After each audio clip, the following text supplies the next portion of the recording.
الحمد للہ وکفا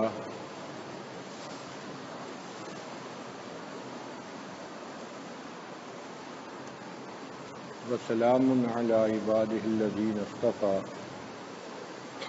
اما بعد اعوذ باللہ من الشیطان الرجیم بسم اللہ الرحمن الرحیم والذین جاہدوا فینا لنہدینہم سبلنا وَإِنَّ اللَّهَ لَمَعَ الْمُحْسِنِينَ سبحان ربک رب العزة عما یصفون وسلام علی المرسلین والحمد للہ رب العالمین اللہم صلی علی سیدنا محمد وعلی آل سیدنا محمد وبارک وسلم۔ صحابہ کرام نے نبی علیہ الصلوۃ والسلام سے دو چیزیں حاصل کی۔ ایک، جو نبی علیہ السلام قرآن سناتے تھے اور اس کی تفصیل بیان کرتے تھے، جن کو احادیث کہتے ہیں، یہ ہیں تعلیمات نبوی۔ اور ایک، نبی علیہ الصلوۃ والسلام کی جو کیفیات تھیں صحابہ کرام وہ بھی سیکھتے تھے، ان کو کہتے ہیں کیفیات نبوی۔ تو دو چیزیں حاصل کی، تعلیمات نبوی اور کیفیات نبوی۔ نبی علیہ السلام کے دل میں توکل کتنی تھی، آپ کے دل میں انابت اللہ کی کیا کیفیت تھی، زہد فی دنیا کی کیفیت کیا تھی، مخلوق کے خدا کے اوپر شفقت، رأفت اور رحمت کا کیا حال تھا، صحابہ کرام یہ نبی علیہ السلام سے سیکھتے تھے۔ تو تعلیمات نبوی بھی حاصل کی اور کیفیات نبوی بھی حاصل کی۔ اس لیے صحابہ کرام اپنی کیفیات کا بڑا خیال رکھتے تھے، یہاں تک کہ حضرت حنظلہ رضی اللہ تعالیٰ عنہ گھر گئے اور ان کو محسوس ہوا کہ نبی علیہ السلام کی مبارک صحبت میں جو کیفیت ہوتی ہے گھر میں وہ نہیں ہے، تو فوراً نکل پڑے اور کہنے لگے نافق حنظلہ، نافق حنظلہ، حنظلہ تو منافق ہو گیا، کہ جو کیفیت نبی علیہ السلام کے حضور میں ہوتی ہے وہ گھر میں آ کر نہیں ہوتی، تو یہ تو منافقت ہوئی۔ حضرت علی، حضرت عمر، حضرت ابوبکر صدیق لانوں سے راستے میں ملاقات ہوئی، انہوں نے پوچھا کہ کیا معاملہ ہے، کہنے لگے کہ نافق حنظلہ، ان کا یہ معاملہ تو ہمارے ساتھ بھی ہے، چلو ہم نبی علیہ السلام سے پوچھتے ہیں۔ تو نبی علیہ السلام سے آ کر جب پوچھا تو اللہ کے حبیب صلی اللہ علیہ وسلم نے بتلایا کہ حنظلہ، یہ جو کیفیت تمہیں میرے پاس محسوس ہوتی ہے یہ تو کبھی کبھی ہوتی ہے، ہر وقت کیفیت مستقل تو نہیں رہ سکتی۔ اچھا، صحابہ کرام کو یہ فرق کیوں محسوس ہوتا تھا؟ ذرا اس کی حقیقت سمجھ لیجئے۔ سمندر کے اندر جو پانی ہے اس کی مقدار ایک ہی ہوتی ہے، مگر جب چاند کی پہلی تاریخ ہوتی ہے تو لہریں ذرا کم ہوتی ہیں، سمندر بالکل پرسکون ہوتا ہے۔ جب 13، 14، 15 ایام بیض ہوتے ہیں تو اس وقت سمندر کی لہریں بہت اونچا اچھلتی ہیں اور ایسے لگتا ہے جیسے طوفان آ گیا ہے۔ تو پانی تو وہی ہوتا ہے، مقدار وہی تھی، پہلے پرسکون تھا، اب چاند کی کشش نے ان لہروں کو کھینچا اور لہروں میں طوفانی کیفیت محسوس ہونے لگی۔ صحابہ کرام کا بھی یہی حال تھا، ان کی ایمانی کیفیت تو وہی ہوتی تھی جو پہلے سے تھی، لیکن جب نبی علیہ الصلوۃ والسلام کی صحبت میں ہوتے تھے تو اس وقت چاند کی لہریں ان کو کھینچتی تھیں، لہذا ان کو اپنے دلوں کے اندر ایک طوفان محسوس ہوتا تھا، ایک ہلچل محسوس ہوتی تھی۔ جب گھر میں جاتے تھے تو وہ ہلچل محسوس نہیں ہوتی تھی، تو اس فرق کو انہوں نے کہا نافق حنظلہ، نافق حنظلہ، ورنہ ایمان کی کیفیت ایک ہی جیسی تھی ان کی۔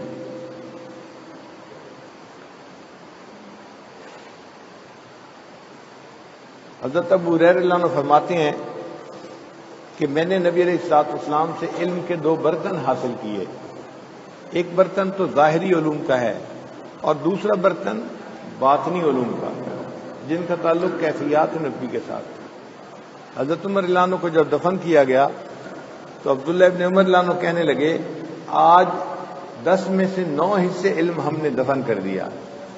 تو 10 میں سے 9 حصے علم دفن ہو گیا تو ایک صحابی نے حیران ہو کے دیکھا، آپ کیسی بات کر رہے ہیں؟ فرمانے لگے حیض و نفاس کے علم کی بات نہیں کر رہا، جو معرفت کا علم تھا وہ حضرت عمر رضی اللہ عنہ کے ساتھ دنیا سے چلا گیا۔ تو ایک ہے قال نبوی اور ایک ہے حال نبوی۔ صحابہ کرام نے یہ دونوں طرح کے علم نبی علیہ السلام سے حاصل کیے۔ چنانچہ نبی علیہ السلام نے ارشاد فرمایا ما صب اللہ فی صدری الا وقد صببتہ فی صدر ابی بکر، اللہ تعالیٰ نے میرے سینے میں جو ڈالا ہے میں نے اسے ابو بکر کے سینے میں ڈال دیا، یعنی یہ نعمت سینوں سے سینوں میں منتقل ہوتی ہے۔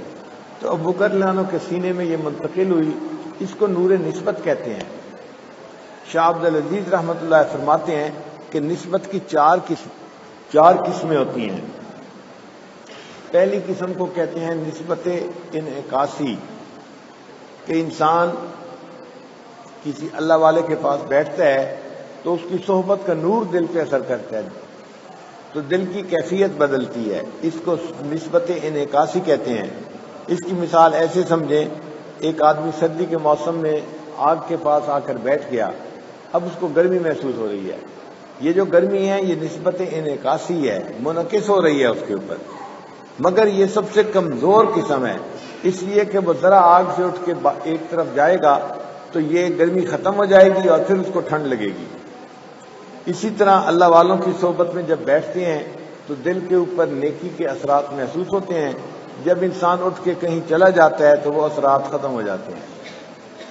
ایک نسبت اس سے زیادہ مضبوط ہے، اس کو کہتے ہیں نسبت القائی، القاء ہو جانا، ایک سینے سے دوسرے سینے میں منتقل ہو جانا۔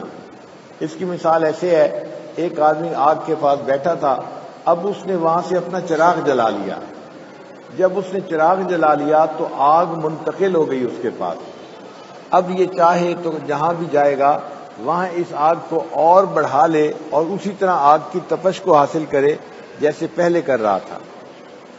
تو یہ نسبت القائی پہلی نسبت سے زیادہ مضبوط ہوتی ہے، لیکن پھر بھی کمزور ہوتی ہے، چونکہ جو چراغ جلایا گیا اس کا خیال رکھنا پڑے گا، اگر اس کی تیل بتی کا خیال نہ رکھا تو آگ بجھ سکتی ہے، اگر ہوا کے جھونکے سے نہ بچایا تو بھی آگ بجھ سکتی ہے، لہذا اس کا بڑا خیال رکھنا پڑتا ہے۔ تو یہ نسبت القائی کہلاتے ہیں، مگر نسبت منتقل ہو جاتی ہے، انسان کے دل میں نور آ جاتا ہے۔ ایک تیسری قسم اس کی قسم ہے جس کو کہتے ہیں نسبت اصلاحی۔ نسبت اصلاحی سے مراد کہ اگر ایک مرید اپنے شیخ کی صحبت میں وقت گزارے اور ان سے اخلاق عالیہ سیکھے، نبی علیہ السلام کی سنتوں پر عمل کرنا سیکھے، تو اس کی اپنی زندگی میں تبدیلی آ جاتی ہے۔ خربوزے کو دیکھ کے خربوزہ رنگ پکڑتا ہے، یہ نسبت اصلاحی زیادہ مضبوط ہوتی ہے۔ اس کی مثال ایسے ہے، ایک دریا چل رہا تھا، ایک آدمی نے نہر بنائی اور اپنے باغ تک لے کے آ گیا۔ یہ جو باغ تک نہر لے کے آ گیا، اگرچہ اس میں پانی تھوڑا ہے لیکن مستقل چلتا ہے۔ تو نسبت اصلاحی کا تعلق ایسا ہی ہے۔ ہمارے بزرگوں کی خدمت میں جو حضرات آتے تھے اور رہتے تھے ان کو نسبت اصلاحی نصیب ہوتی تھی، ان کے مشائخ ان کی اصلاح کرتے تھے، تربیت کرتے تھے، اور اس کی وجہ سے ان کے اندر نور اتنا منتقل ہوتا جاتا کہ وہ آگے اس نور کو دوسرے بندوں تک بھی پہنچا سکتے تھے۔ وہ جو نہر کا پانی آ رہا ہے وہ ایک مستقل چیز ہے، وہ آپ اپنے باغ کو بھی پہنچا سکتے ہیں اور دوسرے کے باغ کو بھی پہنچا سکتے ہیں۔ ایک نسبت اس سے بھی زیادہ مضبوط ہے، اس کو کہتے ہیں نسبت اتحادی۔ نسبت اتحادی کیا ہوتی ہے کہ جس طرح لوہا مقناطیس کے پاس آتا ہے تو وہ مقناطیس سے مقناطیسیت لے لیتا ہے اور خود بھی مقناطیس بن جاتا ہے۔ اسی طرح بعض ایسے سالکین ہوتے ہیں جو اپنے مشائخ کی صحبت میں رہتے ہیں اور جو نسبت ان کے پاس ہوتی ہے وہ نسبت ان میں منتقل ہو جاتی ہے، ان کی کیفیات ان کے مشائخ کی کیفیات کی مانندی بن جاتی ہیں۔ اس کے واقعات امت میں تو کئی ہیں، لیکن ایک مشہور واقعہ یہ ہے کہ حضرت خواجہ باقی باللہ رحمۃ اللہ علیہ کے ہاں ایک خادم تھا جس کے ذمہ مہمانوں کی خدمت تھی، نان بائی تھا، روٹی پکاتا تھا۔ جب بھی کوئی مہمان آتا، دن ہو رات ہو، صبح ہو شام ہو، سردی ہو گرمی ہو، وہ فوراً کھانا لے کے پیش کر دیتا تھا۔ حضرت کو یہ بات بڑی اچھی لگتی تھی کہ آنے والے مہمان کا اکرام کرتا ہے اور خیال رکھتا ہے۔ ایک دن موسم بہت خراب تھا اور توقع یہ تھی کہ آج شاید مہمان کا کھانا پکا کے لانا مشکل ہوگا، لیکن جب مہمان آئے تو وہ نان بھائی اس وقت بھی کھانا لے کے آ گیا۔ حضرت چونکہ توقع نہیں کرتے تھے اس لیے بہت خوشی ہوئی، اور حضرت نے اس کو بلا کے کہا، اچھا مانگ تم مجھ سے کیا مانگتے ہو، کہو تم کیا چاہتے ہو۔ جب دل خوش ہوتا ہے نا تو باپ بیٹے کو بھی یہی کہتا ہے، بیٹا بتاؤ تم کیا چاہتے ہو۔ خاوند بیوی کو پوچھتا ہے، بتاؤ تم کیا چاہتی ہو۔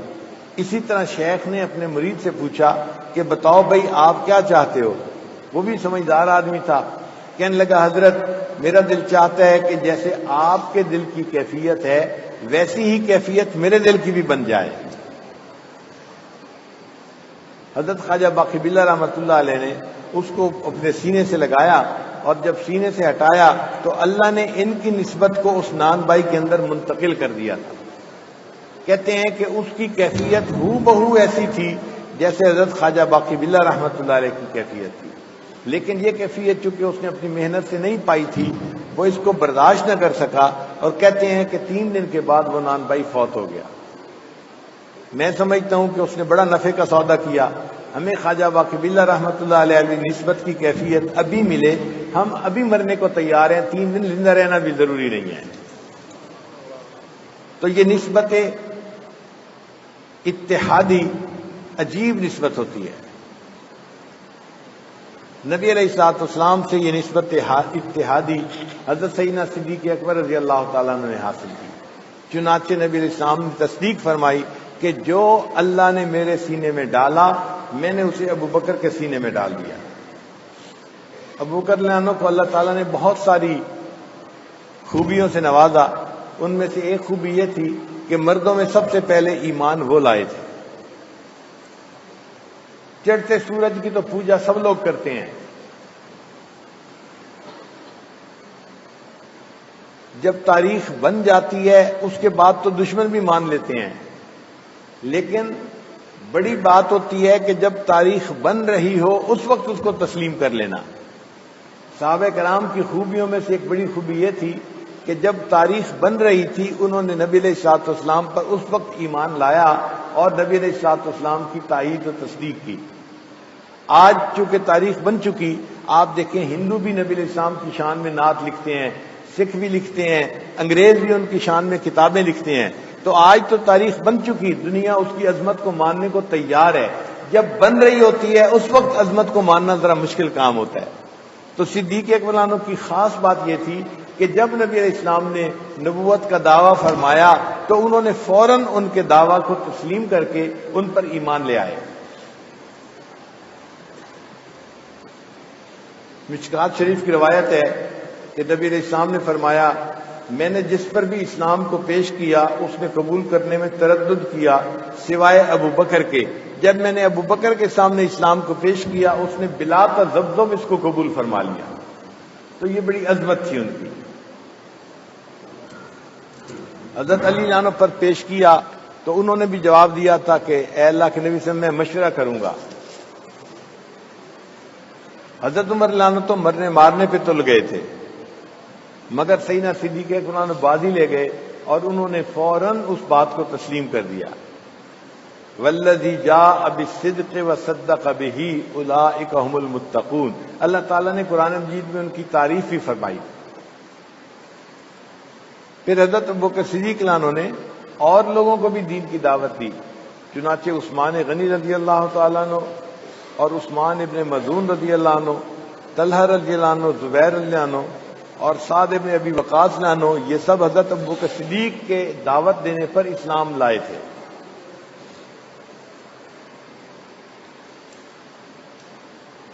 سیدنا ابوبکر صدیق عنہ نبی علیہ الصلوۃ والسلام کے خوشی اور غم کے ہر وقت کے ساتھی تھے۔ ایک مرتبہ کفار نے نبی علیہ الصلوۃ والسلام کو بہت ایذا پہنچائی، ایک ہجوم تھا اور وہ نبی علیہ الصلوۃ والسلام کو پریشان کر رہے تھے۔ کسی نے آ کر ابوبکر صدیق عنہ کو کہا، ادرک صاحبک، اپنے دوست کا خبر لو، کفار ان کے ساتھ بہت برا معاملہ کر رہے ہیں۔ تو ابوبکر صدیق عنہ آئے اور کفار کے مجمع کے اندر گھس گئے اور ان کو کہا، اتقتلون رجلا ان یقول ربی اللہ وقد جاءکم بالبینات، کفار نے نبی علیہ الصلوۃ والسلام کو چھوڑ دیا اور ابو بکر صدیق لانو کو مارنا شروع کر دیا۔ ابو بکر صدیق لانو جواب میں اتنا کہہ رہے تھے تبارکت یا ذل جلال والاکرام، اتنا مارا گیا کہ ابو بکر صدیق لانو بے ہوش ہو گئے۔ یہ محبت کے تقاضے ہوتے ہیں کہ اپنے محبوب کو تکلیف میں دیکھ کر اپنے آپ کو تکلیف میں ڈال لیا اور اتنی مار کھائی کہ بے ہوش ہو گئے مگر ساتھ نہیں چھوڑا۔ چنانچہ اعمال میں بھی سیدنا صدیق اکبر سب سے آگے نکل گئے۔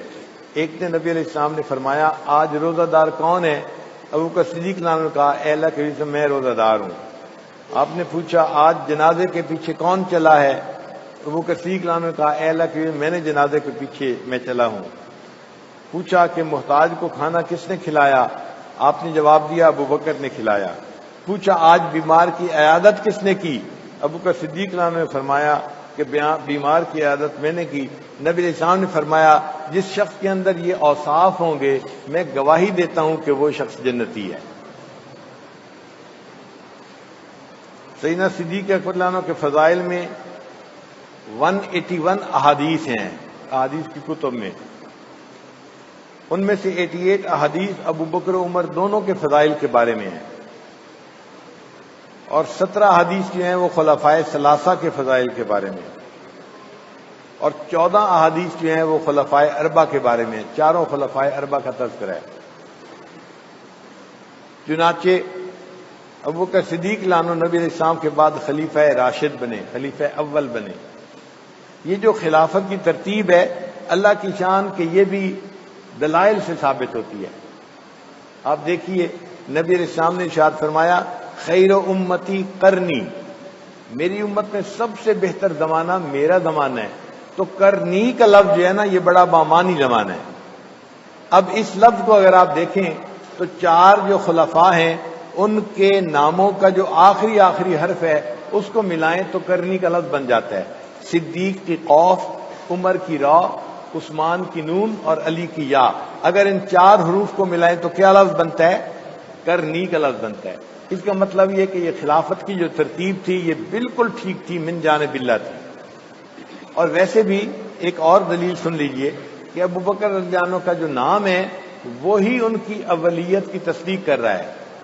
عربی کا قاعدہ ہے کہ جس لفظ کا مادہ کاف با کاف را ہو، حروف اصلی جو ہے نا با کاف را ہو، تو وہ اس میں اولیت ہوتی ہے۔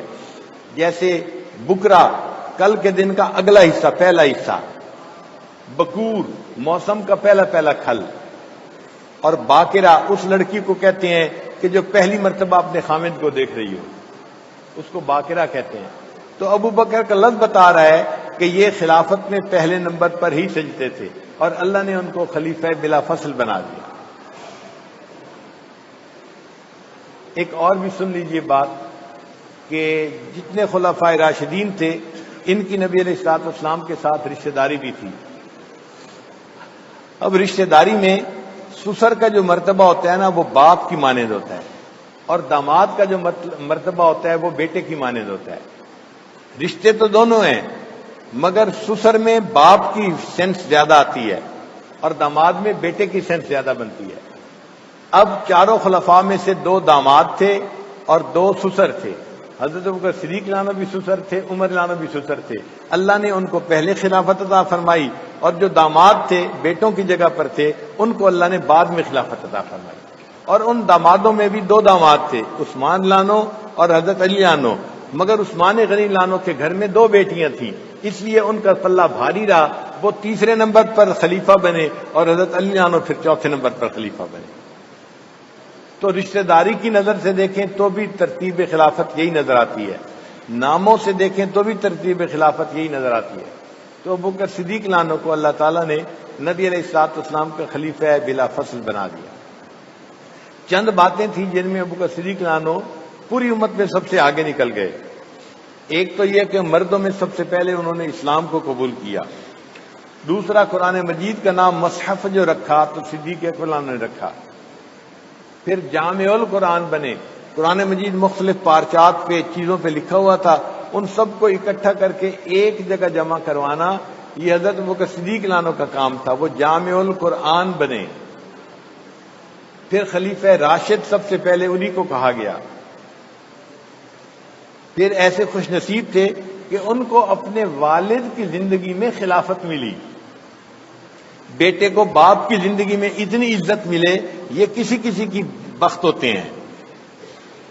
تو سیدنا صدیق رضی اللہ عنہ کے والد زندہ تھے اور ابو بکر صدیق رضی اللہ عنہ خلیفہ امیر المومنین بنے. پھر حضرت صدیق اکبر رضی اللہ عنہ نے بیت المال کو قائم کیا سب سے پہلے. پھر خلافت کے لیے ولی عہد کو متعین کیا. چنانچہ انہوں نے اپنی وفات سے پہلے عمر رضی اللہ عنہ کو بلایا اور عمر رضی اللہ عنہ کو کہا کہ میں اپنے بعد آپ کو اپنا نائب متعین کرتا ہوں. تو عمر رضی اللہ عنہ نے آگے سے کہا کہ میں تو اس قابل نہیں ہوں, میں اس ذمہ داری کو نہیں اٹھا سکتا. تو ابو بکر صدیق رضی اللہ عنہ جو ہے لیٹے ہوئے تھے, اٹھ کے بیٹھ گئے اور ایک آدمی کو کہا کہ جاؤ ذرا تلوار لاؤ, میں عمر کو جو ہے نا گردن اڑاؤں, یہ کون ہے جو امیر المومنین کی بات سے انکار کرتا ہے. تو جب عمر رضی اللہ عنہ نے دیکھا کہ ابو بکر صدیق رضی اللہ عنہ اپنی بات میں اتنے پکے تھے تو فوراً کہہ دیا جی میں نے آپ کی بات کو قبول کیا, میں ذمہ داری کو قبول کرتا ہوں. خلیفۃ الرسول کا جو لقب تھا سب سے پہلے سیدنا صدیق اکبر رضی اللہ عنہ کے لیے استعمال ہوا. ان کو صدیق بھی کہا گیا اور عتیق بھی کہا گیا. اور امت محمدیہ میں سب سے پہلے جنت میں داخل ہونے والے سیدنا صدیق اکبر رضی اللہ تعالیٰ عنہ. پھر قرآن مجید نے حضرت ابوبکر صدیق رضی اللہ عنہ کو چند القابات دیے ہیں, وہ بھی انوکھی چیز ہے.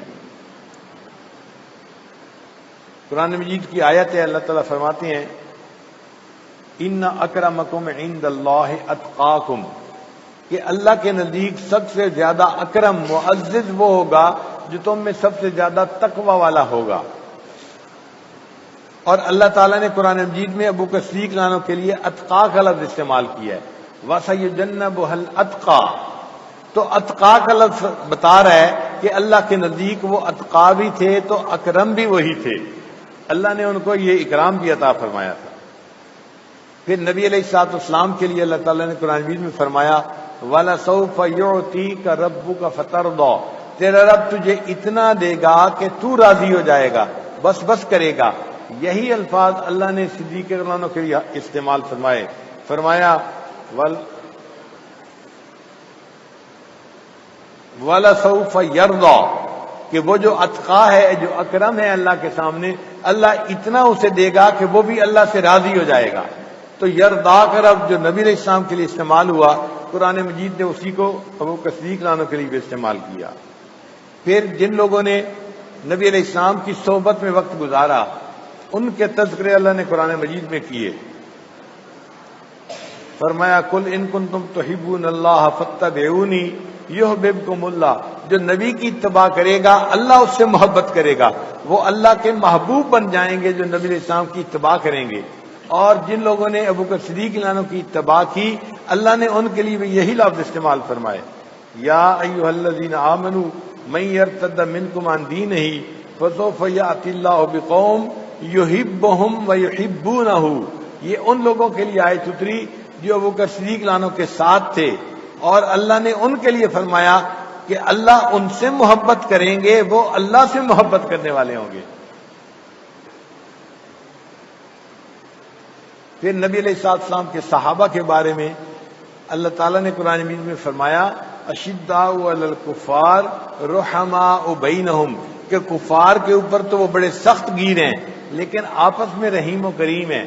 اور یہی الفاظ اللہ نے حضرت صدیق رضی اللہ عنہ کے جو ساتھ دینے والے لوگ تھے ان کے لیے فرمایا اذلۃ علی المؤمنین اعزۃ علی الکافرین.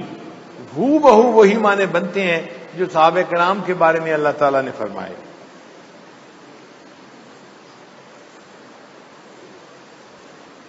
پھر بخاری شریف کی روایت ہے, عبادہ ابن صامت رضی اللہ عنہ کہتے ہیں کہ نبی علیہ السلام نے ہم سے ایک مرتبہ یہ بیعت لی لا نخاف لومۃ لائم, دین کے معاملے میں ہم کسی ملامت کرنے والے کی ملامت کی پرواہ نہیں کریں گے. تو یہ نبی علیہ السلام کے صحابہ سے بیعت لی گئی, اور یہی صفت ابو بکر صدیق رضی اللہ عنہ کا ساتھ دینے والے جو لوگ تھے ان میں تھی. چنانچہ اللہ تعالیٰ نے قرآن مجید میں فرمایا وَلَا يَخَافُونَ لَوْمَةَ لَائِمٍ,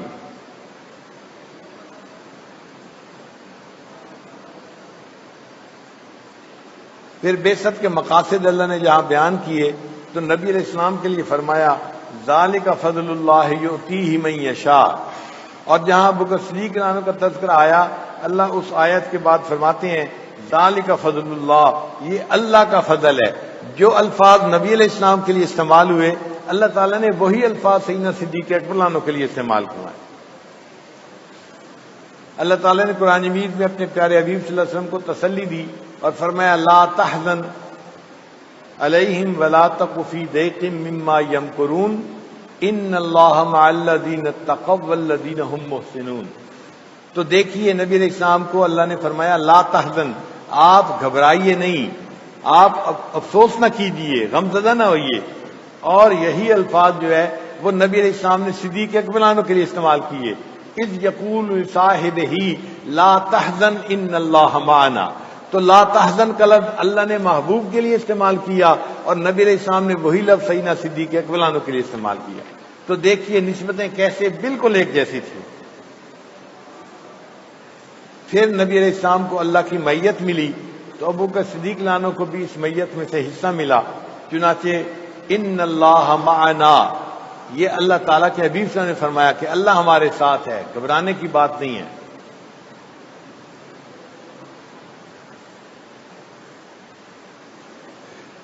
اور نبی علیہ السلام نے ابو بکر صدیق عنہ کے لیے استعمال کیا ثانیہ اثنین، دو میں سے دوسرا، کہ نبی علیہ السلام اور صدیق عنہ دو تھے، غار ثور گئے تو نبی علیہ السلام نے ان کو کہا دو میں سے دوسرا، تو یہ ثانیہ اثنین کی نسبت بھی ابو بکر صدیق عنہ کو نبی علیہ السلام کے ساتھ ملی۔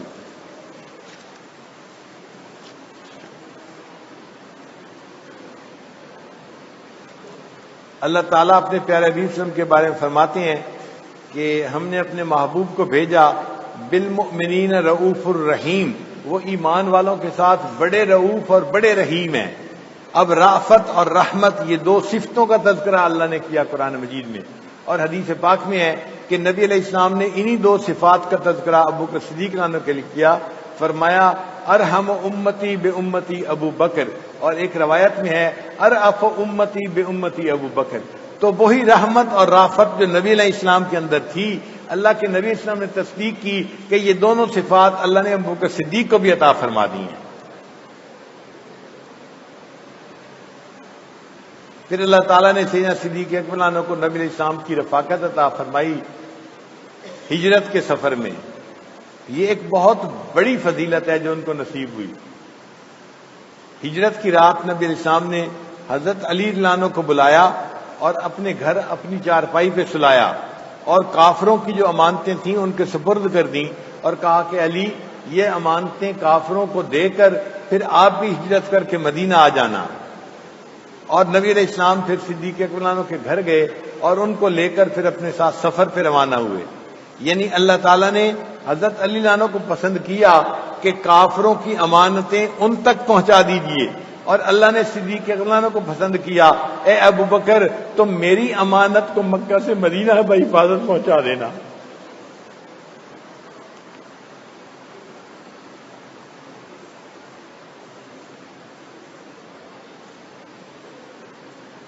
حضرت ابو بکر صدیق عنہ جاتے ہوئے جو کچھ اپنے پاس مال تھا وہ ساتھ لے گئے کہ شاید راستے میں ضرورت پڑے گی۔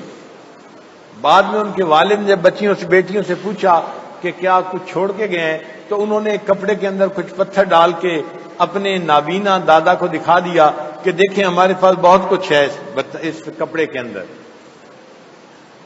نبی علیہ السلام ابو بکر صدیق عنہ کے ان جو ہے وہ تعاون سے اور مدد سے بہت زیادہ خوش تھے۔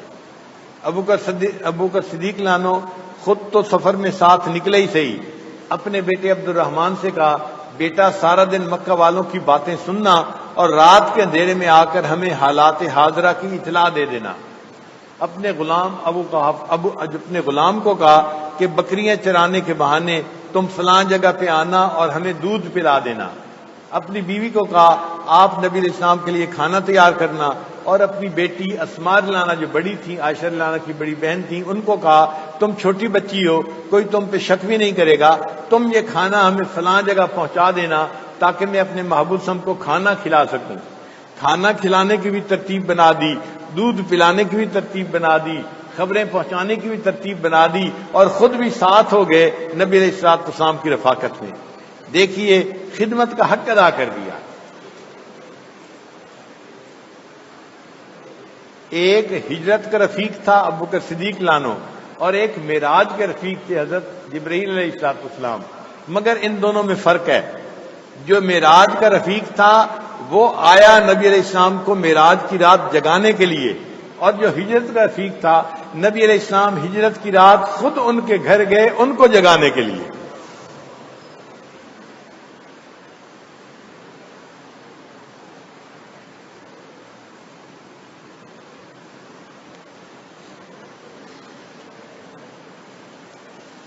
جب غار ثور میں پہنچے تو ابو بکر صدیق اللہ نے عرض کیا، اے اللہ کے حبیب صلی اللہ علیہ وسلم، آپ تھوڑی دیر یہاں کھڑے ہو جائیے، میں غار کے اندر داخل ہو کے دیکھ لیتا ہوں، کوئی نقصان دہ چیز تو اندر نہ ہو، کوئی کیڑا نہ ہو، کوئی ایسی چیز نہ ہو. چنانچہ ابو بکر صدیق اللہ اندر گئے. کچھ جگہ پہ چھوٹے چھوٹے سوراخ تھے اور اس بات کا ڈر تھا کہ ان سوراخوں میں سے کوئی سانپ بچھو نکل سکتا ہے اور تکلیف کا باعث بن سکتا ہے. تو ابو بکر صدیق اللہ نے ان سب کے اوپر پتھر رکھ کے ان کو بند کر دیا. ایک سوراخ ایسا تھا جو قریب بھی تھا مگر اس کے لیے پتھر نہیں تھا. تو ابو بکر صدیق اللہ نے سوچا کوئی بات نہیں، میں اگر بیٹھوں گا تو اس کو تو اپنے پاؤں سے ہی بند کر لوں گا.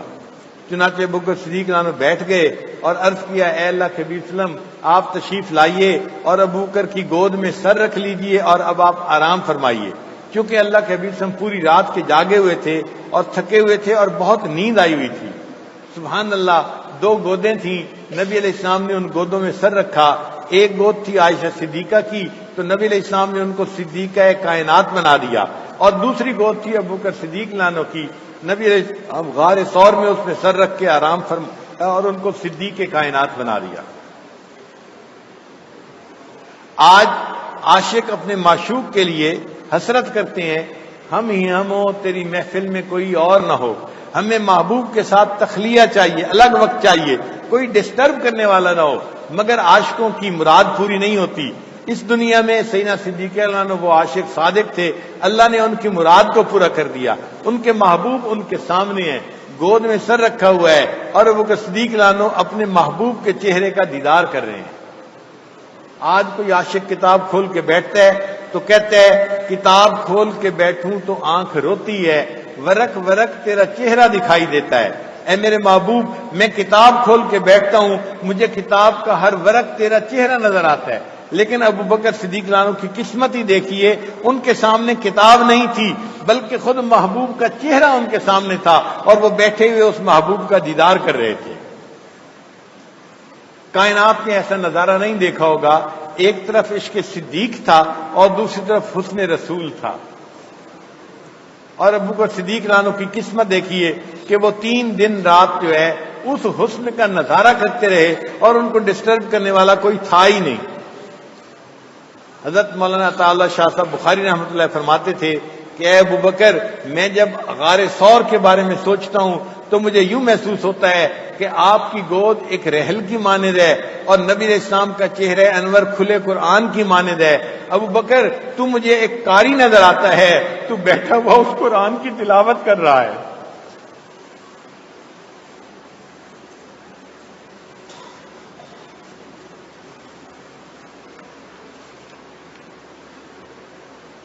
یہ حسن ساتھ عشق کے کیا لاجواب ہے، یہ حسن ساتھ عشق کے کیا لاجواب ہے، رکھی ہوئی رحل پہ خدا کی کتاب ہے.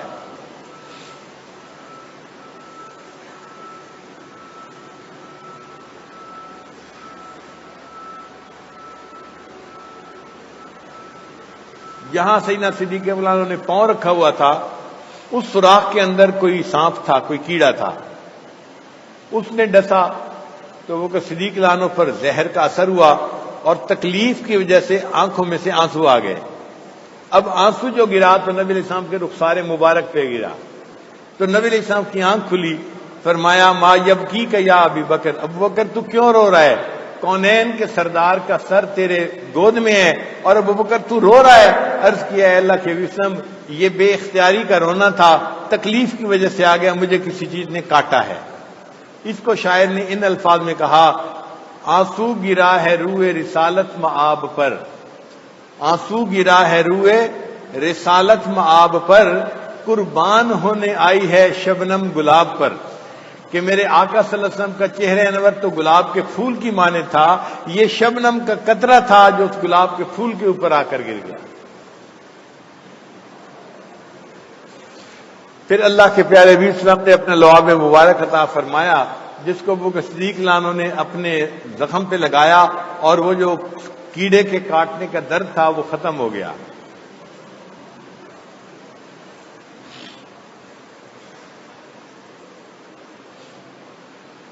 جو معراج کی شب نبی علیہ السلام کا ساتھی تھا، اس کو اللہ نے فرشتوں کا سردار بنا دیا، اور جو ہجرت کی شب نبی علیہ السلام کا ساتھی تھا، اللہ نے اس کو صحابہ کا سردار بنا دیا۔ تو سیدنا صدیق اکبر عنہ باقی سب لوگوں سے بازی لے گئے، چنانچہ نبی علیہ السلام کی محبت میں سب سے آگے بڑھے ہوئے تھے، اول نمبر لے گئے تھے۔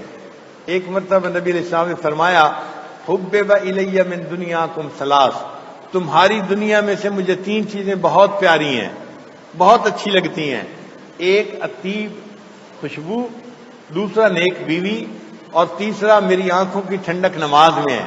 یعنی مجھے دنیا کی تین چیزیں پیاری ہیں، ایک خوشبو پیاری ہے، ایک بیوی پیاری ہے، اور ایک نماز پیاری ہے، تین چیزیں مجھے پیاری ہیں۔ اور نبی علیہ السلام کی باتوں میں ذرا دیکھیے اللہ نے کیا وسعت دی ہوئی تھی کہ ان تین باتوں میں دنیا کی تمام نعمتیں آ جاتی ہیں۔ ایک انسان خوشبو استعمال کرتا ہے جب نہا دھو لیتا ہے، جسم پاک صاف ہوتا ہے۔ خوشبو نہانے سے پہلے نہیں استعمال ہوتی، نہانے کے بعد استعمال کی جاتی ہے۔ تو خوشبو سے انسان کا جسم معطر ہو جاتا ہے، پاک صاف ہو جاتا ہے۔ اور جب انسان اپنی بیوی سے ملاپ کر لیتا ہے تو اس کے دماغ کی سوچ پاک ہو جاتی ہے، اور جب انسان نماز پڑھ لیتا ہے اس سے انسان کا دل پاک ہو جاتا ہے۔ تو جسم بھی پاک ہو گیا، دماغ بھی پاک ہو گیا، دل بھی پاک ہو گیا۔ نبی علیہ السلام کو یہ تین چیزیں پسند تھیں۔ محبوب صاحب نے فرمایا مجھے تین چیزیں پسند ہیں۔ ابوبکر صدیق جانو فوراً اٹھے، اے اللہ کے نبی صلی اللہ علیہ وسلم مجھے بھی تین چیزیں بہت پسند ہیں۔ پوچھا ابوبکر کون سی تین چیزیں؟ اے اللہ کے نبی صلی اللہ علیہ وسلم پہلی چیز آپ کے چہرے انور کو دیکھتے رہنا، آپ کے چہرے انور کو دیکھتے رہنا، یہ چیز مجھے بہت پسند ہے۔ اور دوسرا اپنا مال آپ کے اوپر خرچ کرنا، اور تیسرا میری بیٹی آپ کے نکاح میں ہے، عائشہ رضی اللہ عنہا آپ کی بیوی ہے، اس لیے مجھے یہ تین چیزیں بہت پسند ہیں۔ سیدنا صدیق اکبر عنہ اپنا پورا مال نبی علیہ السلام پہ خرچ کر دیتے تھے۔ ایک دن اللہ کے حبیب صلی اللہ علیہ وسلم نے دیکھا کہ ابوبکر صدیق عنہ بیٹھے ہوئے دعا مانگ رہے ہیں اور رو رہے ہیں۔ پوچھا ابوبکر صدیق کیا دعا مانگ رہے تھے؟ اے اللہ کے حبیب صلی اللہ علیہ وسلم میں تاجر ہوں، میرے پاس مال ہے، میں آپ کی خدمت میں پیش کرتا ہوں، لیکن پیش کرنے والا ہاتھ اوپر کہا جاتا ہے اور لینے والا ہاتھ نیچے کہا جاتا ہے۔ جب میں دیتا ہوں تو مجھے احساس ہوتا ہے میں کہیں بے ادبی کا مرتکب تو نہیں ہو رہا، میں اللہ سے دعا مانگ رہا ہوں، اے اللہ میرے محبوب صلی اللہ علیہ وسلم کے دل میں ڈال دیجئے وہ ابوبکر کے مال کو اپنے مال کی طرح استعمال کیا کریں، دینے کی بھی ضرورت پیش نہ آئے۔ چنانچہ اتنا مال خرچ کیا کہ نبی علیہ السلام نے ایک موقع پہ بلا کر کہہ دیا ابوبکر میں نے دنیا میں سب کے احسانات کا بدلہ دے دیا، ابوبکر تیرے احسانات کا بدلہ قیامت کے دن اللہ دے گا۔ کتنے احسانات کیے ہوں گے اللہ کے نبی صلی اللہ علیہ وسلم پر کہ نبی علیہ السلام نے فرمایا میں نے دنیا میں سب کے احسانات کے بدلے دے دیے، ابوبکر تیرے احسانات کا بدلہ قیامت کے دن اللہ دے گا۔ علامہ اقبال نے بڑے پیارے لفظوں میں بات کی ہے، وہ کہتے ہیں ایک دن رسول پاک نے اصحاب سے کہا دے مال راہ حق میں جو ہوں تم میں مالدار، ارشاد سن کے فرتے طرب سے عمر اٹھے، اس روز ان کے پاس تھے درہم کئی ہزار، دل میں یہ کہہ رہے تھے کہ صدیق سے ضرور بڑھ کر رکھے گا آج قدم میرا راہوار، لائے غرض کے مال رسول امی کے پاس ایثار کی ہے دست نگر ابتدائے کار، پوچھا حضور سرور عالم نے اے عمر اے وہ کہ جوش حق سے تیرے دل کو ہے قرار، رکھا ہے کچھ عیال کی خاطر بھی تو نے کیا، مسلم ہے اپنے خیش و اقارب کا حق گزار، کی عرض نصف مال ہے فرزند و زن کا حق، اے اللہ کے وسلم میں اپنا آدھا مال اپنے گھر میں بیوی بچوں کے لیے رکھ کے آیا ہوں اور باقی آدھا مال آپ کی خدمت میں پیش کرنے کے لیے لایا ہوں. کی عرض نصف مال ہے فرزند و زن کا حق، باقی جو ہے وہ ملت بیضا پہ ہے نثار. اتنے میں وہ رفیق نبوت بھی آ گیا جس سے بنائے عشق و محبت ہے استوار. لے آیا اپنے ساتھ وہ مرد وفا سرشت، ہر چیز جس سے چشم جہاں میں ہو اعتبار.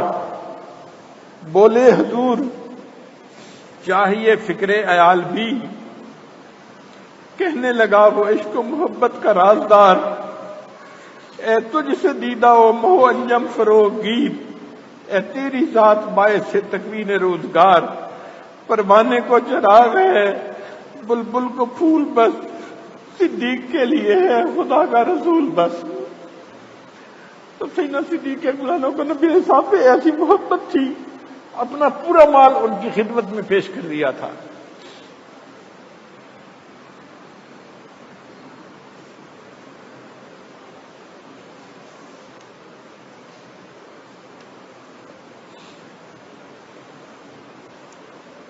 چنانچہ اللہ تعالیٰ کے محبوب صلی اللہ علیہ وسلم سے دو طرح کا نور امت کے اندر چلا. ایک ولایت کا نور، علوم ولایت چلے، وہ نبی علیہ السلام سے سیدنا علی رضی اللہ عنہ نے سب سے زیادہ حاصل کیے اور امت میں ان کے ذریعے سے آگے پھیلے. اس لیے تین سلسلے چشتیہ، قادریہ، سہروردیہ حضرت علی رضی اللہ عنہ سے حسن بصری اور ان سے آگے چلتے ہیں. اور ایک علوم ولایت حاصل ہوئے جو سیدنا صدیق رضی اللہ عنہ نے سب سے زیادہ حاصل کیے، اور یہ علوم ولایت صدیق اکبر عنہ کے ذریعے سے امت میں آگے چلے. اور اس میں حضرت ابوبکر صدیق عنہ سے علوم ولایت میں چلے تو یہ ایک صحابی تھے سلمان فارسی عنہ، پہلے ان کو ملے اور ان کے ذریعے سے پھر قاسم بن محمد بن ابوبکر صدیق عنہ کو ملے، اور امت کے اندر یہ علوم نبوت اس طرح سے آگے چلے. تو سلسلہ نقشبندیہ کے علوم نبوت ابوبکر صدیق عنہ ذریعہ بنے اور علوم ولایت کا ذریعہ حضرت سیدنا علی رضی اللہ تعالیٰ عنہ بنے. اسی لیے جب نبی علیہ الصلوۃ والسلام کی جو ہے پردہ فرمایا تو صحابہ حیران تھے کہ اللہ کے نبی صلی اللہ علیہ وسلم کو کہاں دفن کریں گے، کسی کو جواب کا پتہ نہیں تھا. اس موقع پہ حضرت ابوبکر صدیق عنہ نے بتایا کہ میں نے نبی علیہ السلام سے یہ سنا ہے انبیاء کو جس جگہ پر موت آتی ہے ان کو وہیں پر دفن کر دیا جاتا ہے. چنانچہ صحابہ نے عمل کیا اور علوم ولایت کا ثبوت مل گیا کہ سیدنا صدیق اکبر عنہ کے پاس زیادہ تھے.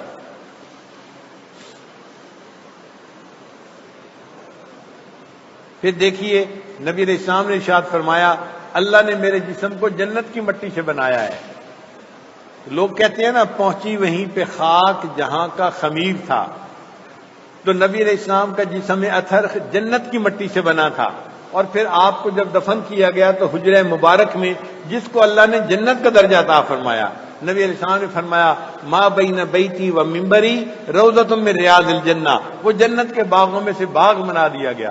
جہاں کی مٹی تھی وہیں اللہ نے پہنچا دیا.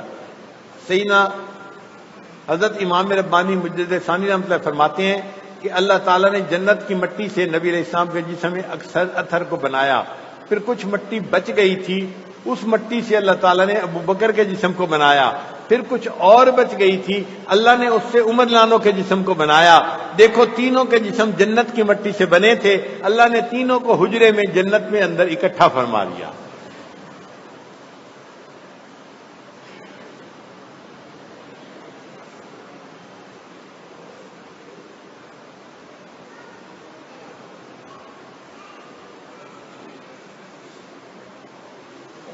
نبی علیہ الصلوۃ والسلام کے ساتھ سیدنا صدیق اکبر عنہ کی جو نسبت تھی وہ نسبت اتحادی تھی.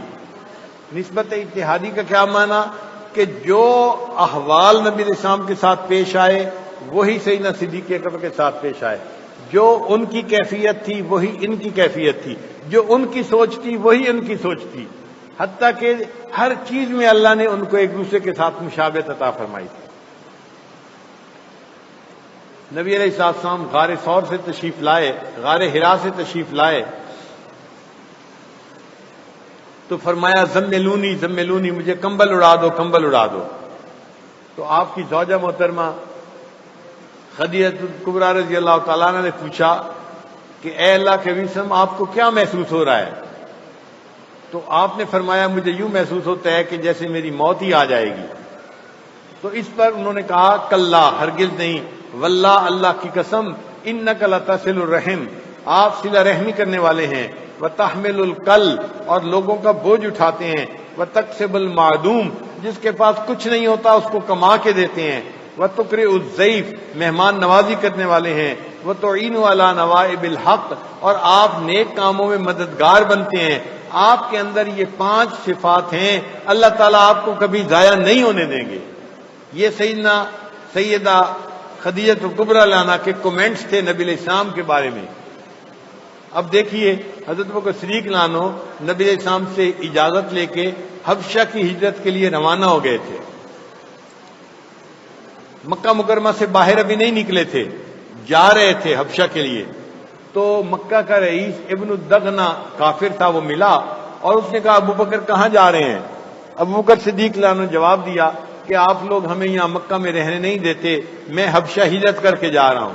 تو ابن الدغنہ نے آگے کہا کہ ابوبکر تم مکہ کو چھوڑ کے نہیں جا سکتے، انک تکسب المعدوم، آپ جس کے پاس کچھ نہیں ہوتا اس کو کما کے دیتے ہیں، وتحمل الکل، اور جس کا بوجھ ہوتا ہے جو اس کا بوجھ اٹھاتے ہیں، وتصل الرحم، اور صلہ رحمی کرتے ہیں، وتقرئ الضیف، اور آپ مہمان نوازی کرتے ہیں، وتعین علی نوائب الحق، اور نیک کام میں مددگار ہوتے ہیں۔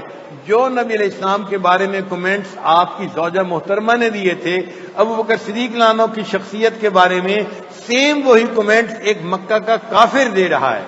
دونوں کی شخصیتوں میں اس قدر آپس میں مشابہت تھی، یہ مناسبت ایسی تھی کہ بالکل ایک جیسی تھی۔ اسی لیے مدینہ والے جو ہجرت کے موقع پہ انتظار میں تھے، وہ کوئی بچے نہیں تھے کہ ان کو پہچان نہ ہوتی اور وہ نبی علیہ الصلوۃ والسلام کو پہچان نہ سکتے، لیکن آنے والے دونوں اتنے مشابہت رکھتے تھے کہ دیکھنے والوں کو دھوکہ پڑ گیا، وہ پہچان نہ سکے اصل کون ہے، نقل کون ہے، تابع کون ہے، متبوع کون ہے، اور وہ ابوبکر صدیق عنہ کو اللہ کا نبی سمجھ کے ان سے مصافحہ کرنے لگے۔ یعنی نقل اتنی اصل کے قریب ہو چکی تھی کہ لوگوں کے لیے نقل اور اصل میں فرق کرنا دشوار ہو گیا تھا۔ ابوبکر صدیق عنہ نے اتنی مناسبت کامل پا لی تھی کہ لوگوں کے لیے ان کو جو ہے وہ پہچاننا مشکل ہو گیا تھا۔ تو یہ نسبت اتحادی کی وجہ تھی۔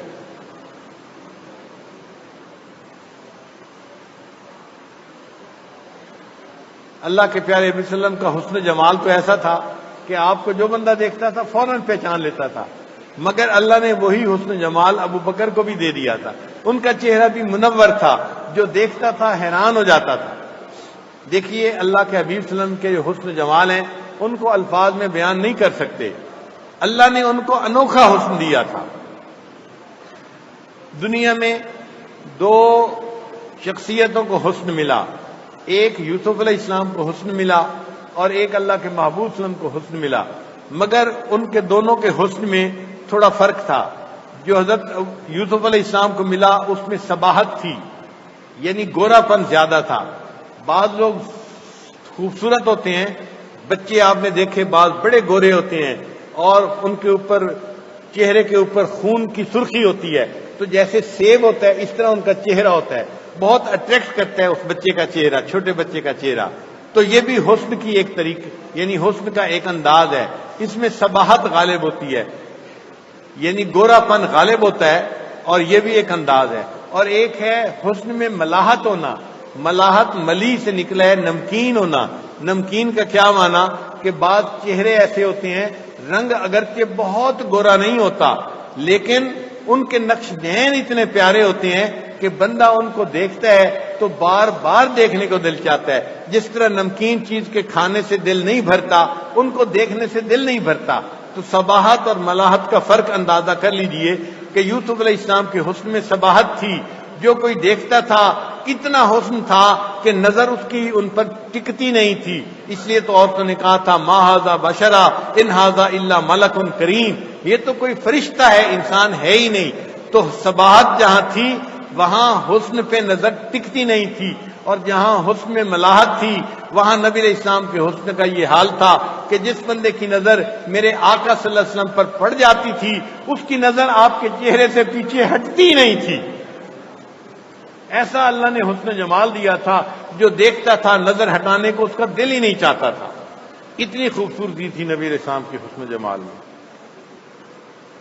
پھر اللہ تعالیٰ نے قرآن مجید میں نبی علیہ السلام کے لیے رؤوف الرحیم کا لفظ استعمال فرمایا، اور نبی علیہ السلام نے حدیث مبارکہ میں ارحم کا لفظ اور ارأف کا لفظ جو ہے ابو بکر صدیق کے لیے استعمال کیا۔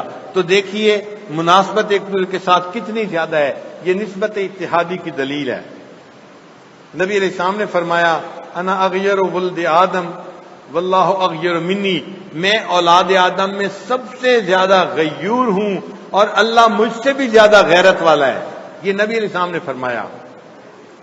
اور ابن سعد روایت کرتے ہیں کہ نبی علیہ السلام نے فرمایا کہ وہ روایت کرتے ہیں کہ کان اغیر هذه الامت بعد نبیھا ابو بکر، کہ اس امت میں نبی علیہ السلام کے بعد سب سے زیادہ ایمانی غیرت رکھنے والے ابو بکر تھے۔ تو زیادہ غیرت رکھنے والی صفت اللہ کے نبی میں بھی تھی، اور زیادہ غیرت رکھنے والی صفت اللہ کے پیارے جو ہے سیدنا صدیق اکبر عنہ کے بارے میں تھی۔ آپ صفات کو اندازہ لگائیے نبی علیہ السلام سے کس قدر ان کو مشابہت حاصل تھی۔ اس لیے شاعر نے ایک عجیب بات کہی ہے صدیق اکبر عنہ کے بارے میں، فرماتے ہیں پیغمبر تو نہ تھا لیکن پیغمبر جیسا لگتا تھا، پیغمبر تو نہ تھا لیکن پیغمبر جیسا لگتا تھا، وہ دریا تھا مگر گہرے سمندر جیسا لگتا تھا۔ ابو بکر صدیق لانو پیغمبر نہیں تھے مگر انہوں نے پیغمبر علیہ السلام سے مشابہت اتنی کامل پالی تھی کہ کتنے مواقع پر بالکل دونوں طرف ایک کیفیت نظر آتی تھی۔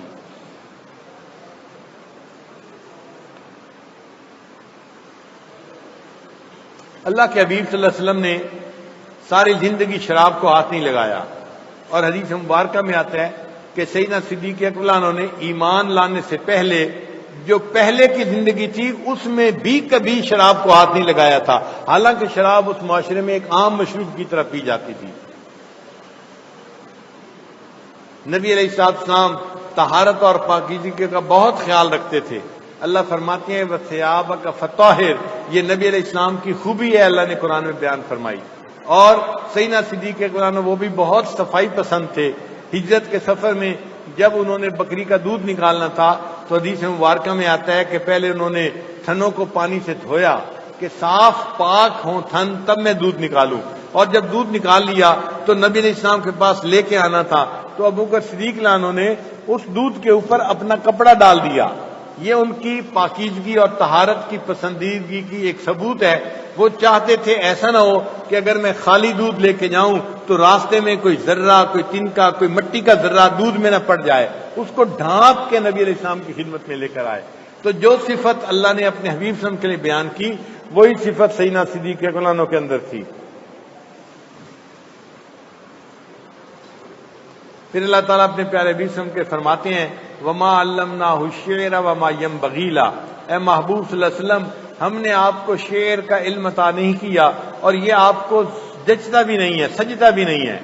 اور عائشہ صدیقہ عنہ فرماتی ہیں میرے والد ابو بکر صدیق عنہ کو شعر پڑھنے کا بالکل اندازہ نہیں ہوتا تھا، جب ان کے سامنے کوئی شعر آتا تھا وہ اس کو پڑھتے ہوئے نثر بنا دیا کرتے تھے۔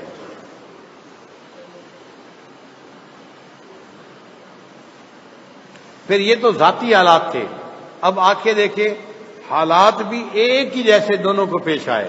اللہ کے محبوب صلی اللہ علیہ وسلم کو جو حالات پیش آئے وہی حالات سیدنا صدیق اکبر عنہ کو پیش آئے۔ چنانچہ کفار نے جب مارا تو نبی علیہ السلام کے گلے میں عقبہ بن کفار نے پھندا ڈالا، چادر کا پھندا بنا دیا تھا، اور عقبہ بن ابی معیط نے اس پھندے کو ہٹایا اور نبی علیہ السلام کو چھڑایا۔ اور سیدنا صدیق اکبر عنہ کو بھی کافروں نے اپنے مجمع میں گھیر لیا تھا اور ان کے گلے میں بھی پھندا ڈالا تھا۔ جو حال یہاں پیش آیا اللہ کے حبیب صلی اللہ علیہ وسلم کے لیے وہی حال سیدنا صدیق اکبر عنہ کے لیے پیش آیا۔ پھر حضرت اللہ کے حبیب صلی اللہ علیہ وسلم کی دعا کی وجہ سے اللہ تعالیٰ نے حضرت عمر عنہ جیسے شیر کو اسلام قبول کرنے کی توفیق عطا فرمائی، اور حضرت ابوبکر صدیق عنہ جب مسلمان ہوئے تو ان کی دعوت پر اللہ نے حضرت حمزہ لانو کو اسلام قبول کرنے کی توفیق عطا فرمائی. وہ بھی شیروں میں سے ایک شیر تھے اور شہداء میں سے سید الشہداء تھے.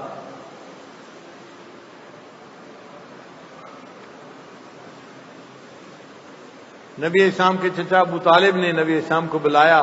اے بھتیجے، کفار مکہ مجھے بہت پریشرائز کر رہے ہیں کہ اپنے بھتیجے کو کہو کہ یہ پیغام دینا چھوڑ دے جو توحید کا پیغام اس نے شروع کر دیا ہے، اور اے میرے بھتیجے، میرے اوپر اتنا بوجھ نہ ڈالو جو میں نہ اٹھا سکوں.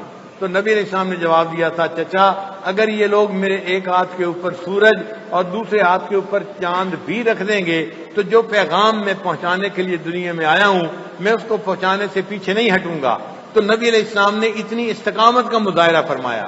اور یہی حال صدیق اکبر عنہ کا ہوا کہ جب اللہ کے حبیب صلی اللہ علیہ وسلم نے پردہ ہٹایا اور بعد میں لوگ جو تھے انہوں نے کچھ جو ہے وہ گڑبڑ کی، تو عمر لانو جیسے لوگ آئے اور انہوں نے آ کے مشورہ دیا کہ ابو بکر صدیق لانو، آپ ان مانعین زکوٰۃ کے ساتھ ذرا نرمی کریں، ان کے ساتھ لڑنے کا ارادہ نہ کریں. تو عمر لانو کو صدیق اکبر لانو نے کہا، جبار فی الجاہلیت اخوار فی الاسلام، آپ جاہلیت میں تو کتنے یہ زبردست تھے اور اسلام کے اندر آ کر آپ اتنے کمزور ہو گئے، کیا میں نبی علیہ السلام کے دین کے اندر کوئی کمی دیکھوں گا اور زندہ رہوں گا؟ اَيُنْقَصُ وَأَنَا حَيٌّ، یہ کیسے ممکن ہے دین میں کمی ہو جائے اور ابو بکر زندہ رہے؟ انہوں نے کہا اچھا پھر جو لشکر آپ بھیج رہے ہیں اسامہ والا وہ مت بھیجیے، مدینہ کمزور ہو جائے گا اگر نوجوان لوگ چلے جائیں گے باہر. تو ابو بکر نے جواب دیا، عمر اگر مجھے یقین ہوتا کہ یہ لشکر بھیجنے کے بعد مدینے میں کمزور رہ جائیں گے اور عورتیں رہ جائیں گی اور جنگل کے درندے آ کر ان عورتوں کی لاشوں کو گھسیٹیں گے، میں اس کو قبول کر لیتا، لیکن جس لشکر کو میرے آقا صلی اللہ علیہ وسلم نے روانہ کیا میں اس کو مدینہ میں نہیں بٹھا سکتا، میں بھی اس کو روانہ کر کے رہوں گا. استقامت کی انتہا ہے. صحابہ نے کہا فقام مقام الانبیاء، ابو بکر صدیق لانو اس طرح کھڑے ہو گئے جیسے کوئی نبی اپنے منصب کے اوپر کھڑا ہوتا ہے.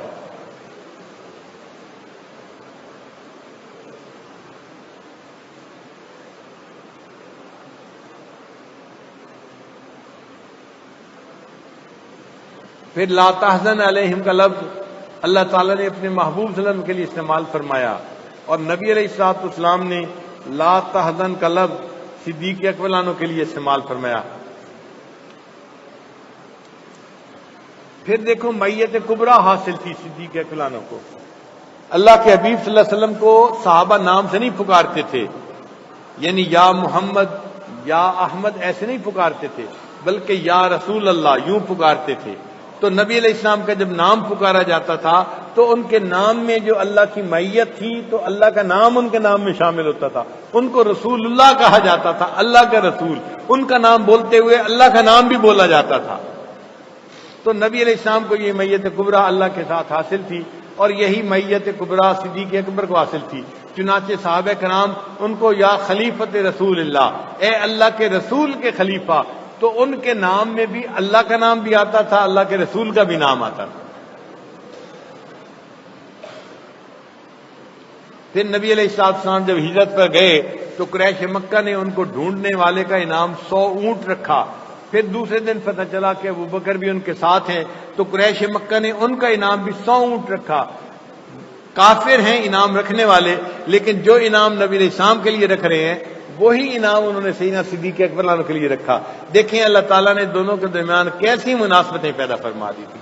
یہ نسبت اتحادی تھی جس پر اللہ تعالیٰ نے سیدنا صدیق اکبر عنہ کو وہی نسبت دی تھی جو نبی علیہ الصلوۃ والسلام کے پاس تھی. پھر دونوں کی سوچ جو تھی وہ بھی بالکل ایک جیسی تھی. بدر میں جب قیدی آئے تو عمر لانو کی تو چاہت تھی کہ ان کو قتل کر دیا جائے اور اللہ کے ان دشمنوں کو مٹا دیا جائے. یہ بھی ایک جذبے والا فیصلہ تھا، اچھا تھا. لیکن نبی علیہ الصلوۃ والسلام کی رائے یہ تھی کہ ان کے ساتھ نرمی کا معاملہ کیا جائے. چنانچہ نبی علیہ الصلوۃ والسلام نے بدر کے قیدیوں سے فدیہ لینے کا فیصلہ کر لیا کہ تم 10 بندوں کو اگر پڑھا دو گے تو ہم تمہیں آزاد کر دیں گے. اور جب ابو بکر صدیق لانو سے پوچھا تو ابو بکر صدیق لانو نے بھی یہی رائے دی. جو رائے نبی علیہ السلام کی تھی ہو بہو وہی رائے ابو بکر صدیق لانو نے بھی عطا کی. جبکہ عمر لانو کی رائے مختلف تھی۔ اسی طرح جب صلح حدیبیہ کا واقعہ آیا تو نبی علیہ السلام صلح کو پسند فرما رہے تھے۔ صحابہ کرام سمجھتے تھے ہم اتنا جھک کے کیوں صلح کریں، ہم اتنا گر کے کیوں صلح کریں، بلکہ عمر لانو تو آئے تھے اور نبی علیہ السلام سے پوچھتے تھے اے اللہ کے وسلم ہم حق پہ نہیں ہیں؟ فرمایا ہم حق پہ ہیں۔ آپ اللہ کے سچے رسول نہیں ہیں؟ فرمایا میں سچا رسول ہوں۔ کیا ہمارے لوگ جنت میں نہیں جائیں گے شہید ہو کر؟ فرمایا جنت میں جائیں گے۔ فرمانے لگے کہ پھر یہ ما ہذہ الدنیہ، یہ ذلت کیا ہے جس کی وجہ سے ہم کافروں کے ساتھ اتنا جھک کے یہ صلح کر رہے ہیں۔ لیکن صدیق اکبر عنہ کی رائے اس وقت بھی نبی علیہ السلام کے ساتھ تھی۔ ابو بکر صدیق عنہ کے پاس عمر عنہ آئے، ابو بکر جو ہے کیا ہم اتنے جو ہے کمزور ہو گئے کہ کافروں کے سامنے اتنی ذلت کے ساتھ یہ صلح کر رہے ہیں؟ انہوں نے کہا تم جانتے ہو کہ نبی علیہ السلام اللہ کے رسول ہیں؟ ان کا ہاں میں جانتا ہوں۔ تم جانتے ہو کہ ہمارے جو مرنے والے ہوں گے وہ شہید ہوں گے؟ ان کا ہاں جانتا ہوں۔ اچھا تم جانتے ہو کہ جو ہمارے شہید ہوں گے وہ جنت میں جائیں گے؟ ہم حق پہ ہیں۔ جو باتیں نبی علیہ السلام نے کہی تھیں سیم وہی باتیں ابو بکر صدیق نے ان کو کی۔ پتہ چل گیا کہ جو محبوب صلی اللہ علیہ وسلم کی سوچ تھی اللہ تعالیٰ نے ہو وہی سوچ صدیق اکبر عنہ کو بھی عطا فرمائی تھی۔ پھر ابو بکر صدیق عنہ کا ہر کام نبی علیہ السلام کی اتباع میں ہوتا تھا۔ جو کام نبی علیہ السلام نے جیسے کیا ہوتا تھا ابو بکر صدیق عنہ اس کام کو ہو ویسے ہی کرتے تھے، تو اتباع میں بھی ان کو کمال حاصل تھا۔ نبی علیہ السلام باغ فدق کی آمدنی کو بنو ہاشم کے نوجوانوں پہ خرچ کرتے تھے۔ جب صدیق اکبر عنہ امیر المومنین بنے انہوں نے باغ فدق کی آمدنی کو بنو ہاشم کے نوجوانوں پہ خرچ کیا۔ پھر بنو ثقیف قبیلے نے نبی علیہ السلام سے ایک مرتبہ نماز کی چھوٹ مانگی تھی کہ جی ہمیں نماز پڑھنا ویو آف کر دیں، ہم نماز نہیں پڑھیں گے۔ نبی علیہ السلام نے انکار کر دیا تھا کہ نہیں میں آپ کو چھوٹ نہیں دے سکتا۔ اسی طرح ابو بکر صدیق عنہ سے مانعین زکوٰۃ جو لوگ تھے انہوں نے زکوٰۃ نہ دینے کا جو ہے وہ ان سے اجازت مانگی تھی، تو ابو بکر صدیق عنہ نے ان کو اجازت نہ دی۔ جو کام نبی علیہ السلام نے کیا تھا کہ دین کے ایک رکن کو معاف نہیں کیا، وہی کام صدیق اکبر عنہ نے کیا کہ ان لوگوں کو زکوٰۃ دینے سے جو ہے جو معافی مانگتے تھے ان کو معافی نہیں دی۔ فرمایا کہ تمہیں بیت المال میں زکوٰۃ جمع دینی پڑے گی۔ پھر نبی علیہ السلام نے قبیلہ بنو قضاء کے ساتھ غزوہ ذات السلاسل کی۔ صدیق اکبر عنہ نے اسی قبیلے کے ساتھ ان کے مرتد ہونے کے بعد جنگ کی تھی، یعنی جس قبیلے کے ساتھ نبی علیہ السلام نے جنگ کی تھی اسی قبیلے کے ساتھ سیدنا صدیق اکبر عنہ نے بھی جنگ کی تھی۔ پھر نبی علیہ السلام نے جب جنگ کی تھی تو اس وقت امیر لشکر عمر بن عاص رضی اللہ عنہ تھے۔ جب ابو بکر صدیق رضی اللہ عنہ نے ان کے ساتھ جنگ کی تو ان کے لشکر کے امیر بھی عمر بن عاص رضی اللہ عنہ تھے۔ سن 9 ہجری میں نبی علیہ السلام نے ابو بکر صدیق کو بھیجا تھا امیر حج بنا کر۔ پھر 10 ہجری میں نبی علیہ السلام نے خود حج فرمایا اور آپ صلی اللہ علیہ وسلم خود امیر حج بن کر تشریف لے گئے۔ تو دیکھیے صدیق اکبر کو بھی امیر حج بننے کی سعادت مل رہی ہے اور اللہ کے محبوب صلی اللہ علیہ وسلم بھی امیر حج بن کے تشریف لے جا رہے ہیں۔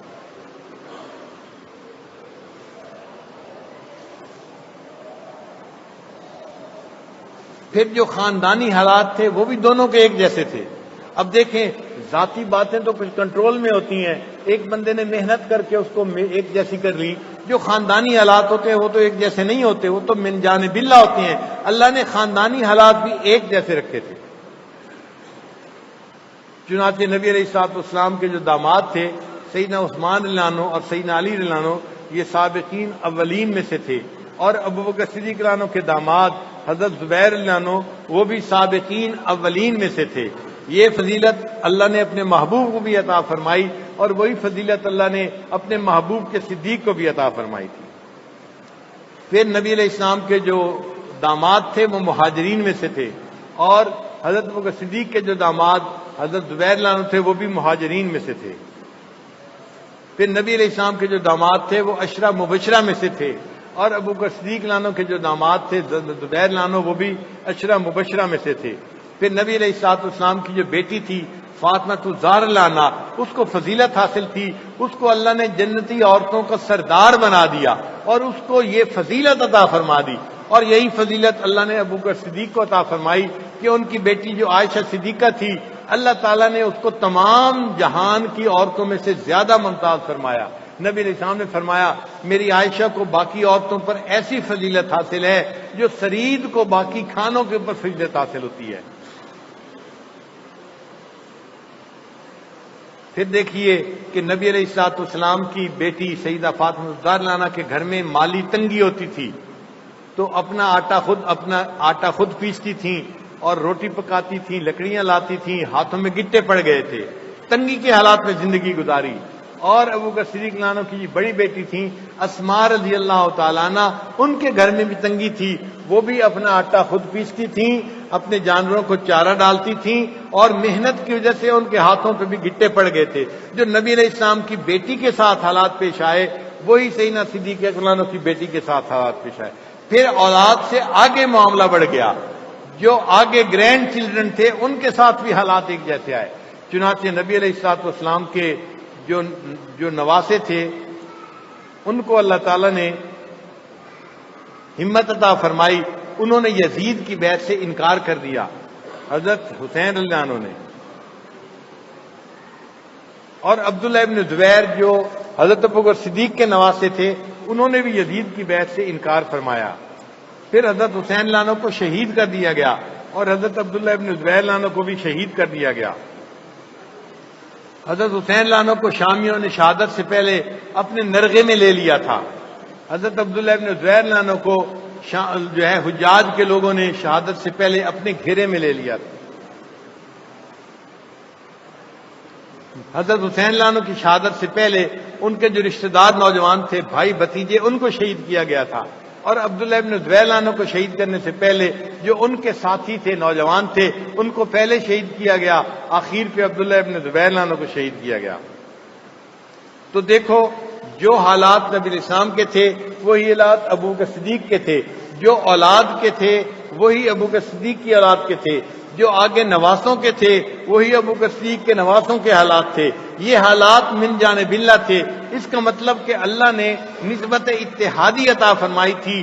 جو محبوب کے ساتھ پیش آیا اللہ نے اپنے محبوب کے صدیق کے ساتھ بھی وہی معاملہ فرمایا۔ پھر خدائی معاملہ بھی دونوں کے ساتھ ایک جیسا، اللہ نے جو معاملہ اپنے حبیب صلی اللہ علیہ وسلم کے ساتھ کیا محبوب کے صدیق کے ساتھ بھی وہی معاملہ کیا۔ چنانچہ اللہ تعالیٰ نے اپنے حبیب کو صاحبکم فرمایا قرآن مجید میں، اور اللہ تعالیٰ کے حبیب صلی اللہ علیہ وسلم نے ابو بکر صدیق کو، بخاری شریف کی روایت ہے، صحابہ کے سامنے صاحبکم فرمایا۔ جو لفظ اللہ نے محبوب کے لیے استعمال کیا نبی علیہ السلام نے وہی لفظ ابو بکر صدیق کے لیے استعمال کیا۔ پھر ایک نماز ایسی تھی کہ جس میں 2 رکعت کے امام سیدنا صدیق اکبر رضی اللہ عنہ بنے، اور پھر جو بقیہ 2 رکعت تھی اس کے امام اللہ کے پیارے حبیب صلی اللہ علیہ وسلم باقر بنے۔ یہ بھی عجیب بات ہے، ایک نماز کی 2 رکعت کی امامت ابو بکر صدیق کو اللہ نے عطا فرمائی، اور اسی کی بقیہ 2 رکعت کی امامت اللہ نے اپنے پیارے حبیب صلی اللہ علیہ وسلم کو عطا فرمائی، تو اس میں بھی مناسبت بالکل ایک جیسی تھی۔ پھر اللہ کے حبیب صلی اللہ علیہ وسلم کے لیے مجنون کا لفظ استعمال کرتے تھے لوگ،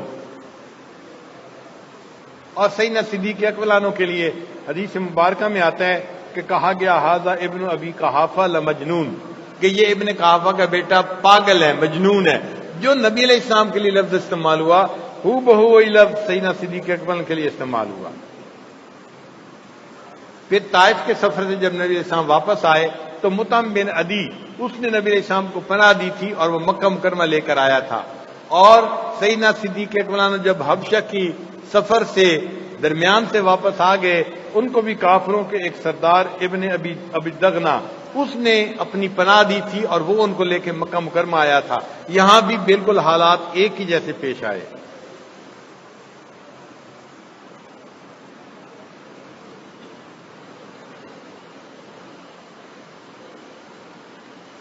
پھر دیکھیے کہ نبی علیہ الصلوۃ والسلام کو ایک یہودی عورت نے زہر والا گوشت کھلا دیا تھا، اور جب آپ صلی اللہ علیہ وسلم کی وفات ہوئی، پردہ فرمایا، تو اسی زہر کا اثر عود کر آیا تھا، اور نبی علیہ السلام کی وفات اس سے ہوئی تھی۔ اور سیدنا صدیق اکبر عنہ کو بھی زہر دیا گیا، اور ان کی وفات کا سبب بھی زہر ہی بنی۔ ادھر بھی سبب جو بنا تھا وہی سبب سیدنا صدیق اکبر عنہ کا بنا۔ پھر غور کیجئے کہ اللہ تعالیٰ کے محبوب صلی اللہ علیہ وسلم کی عمر مبارک 63 سال تھی. اللہ تعالیٰ نے ان کو 63 سال کی عمر میں اپنے پاس بلا لیا اور نبی علیہ السلام نے پردہ فرما لیا. اور حضرت ابوبکر صدیق عنہ کی جب وفات ہوئی ان کی عمر بھی 63 سال تھی. اللہ تعالیٰ نے 63 سال کی عمر میں ان کو بھی اپنے پاس بلا لیا. اللہ نے زندگی میں بھی مناسبت مشابہت عطا فرمائی، عین موت کے وقت بھی مناسبت اور مشابہت ہی عطا فرمائی. یہ ایک نسبت تھی جس کو نسبت اتحادی کہتے ہیں، اور یہ اللہ نے صدیق اکبر عنہ کو عطا فرمائی تھی. اب یہاں پر ایک نقطہ ہے علمی جو طلباء علماء جو ہے سمجھیں گے اور اس کو پسند کریں گے کہ تمام سلاسل میں ایک صحابی ہیں، نبی علیہ الصلوۃ والسلام اللہ کے نبی ہیں، پھر ایک صحابی حضرت علی ہیں، پھر اس کے بعد تابعین میں سلسلہ چلا جاتا ہے. سلسلے کا شجرہ دیکھیں تو ایک صحابی اور آگے تابعین ہیں. لیکن سلسلہ علی نقشبندیہ کو اللہ نے یہ اعزاز دیا کہ ان میں نبی علیہ الصلوۃ والسلام کے بعد 2 صحابی آتے ہیں. پہلے ابوبکر صدیق آتے ہیں، پھر ان کے بعد سلمان فارسی عنہ آتے ہیں، پھر اس کے بعد تابعین کا سلسلہ شروع ہوتا ہے.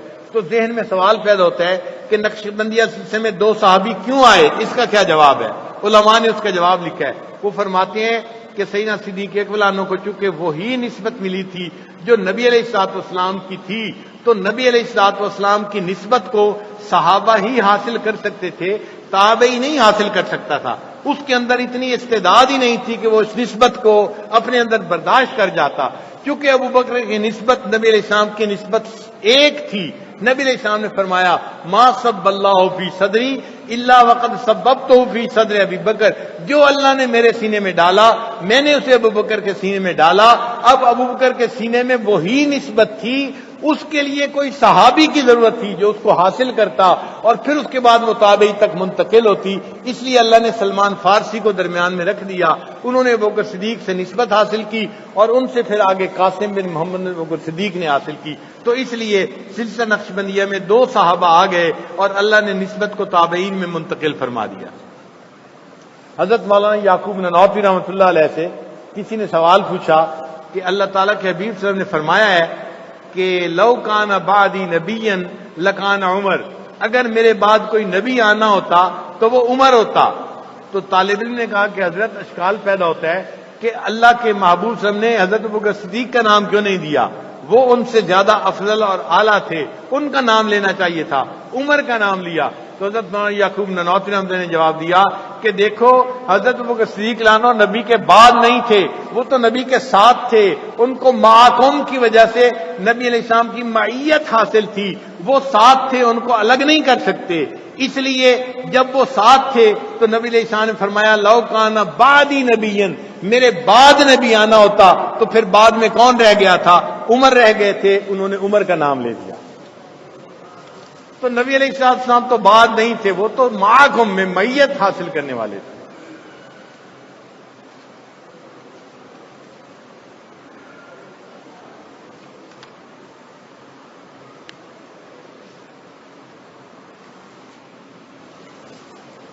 اسی لیے مشائخ نے باقی طریقوں کو سلوک ولایت کہا ہے اور نقشبندی سلسلے کو سلوک نبوت کہا ہے، کتابوں میں لکھا ہے. حضرت مجدد ثانی رحمۃ اللہ علیہ نے بھی یہ ٹرمز استعمال کی ہیں کہ باقی جو ہیں وہ سلوک ولایت ہیں، کیونکہ علوم ولایت چل رہے ہیں ان سلاسل میں، اور نبی علیہ السلام سے جو علوم نبوت چلے وہ اس سلسلے میں چل رہے ہیں.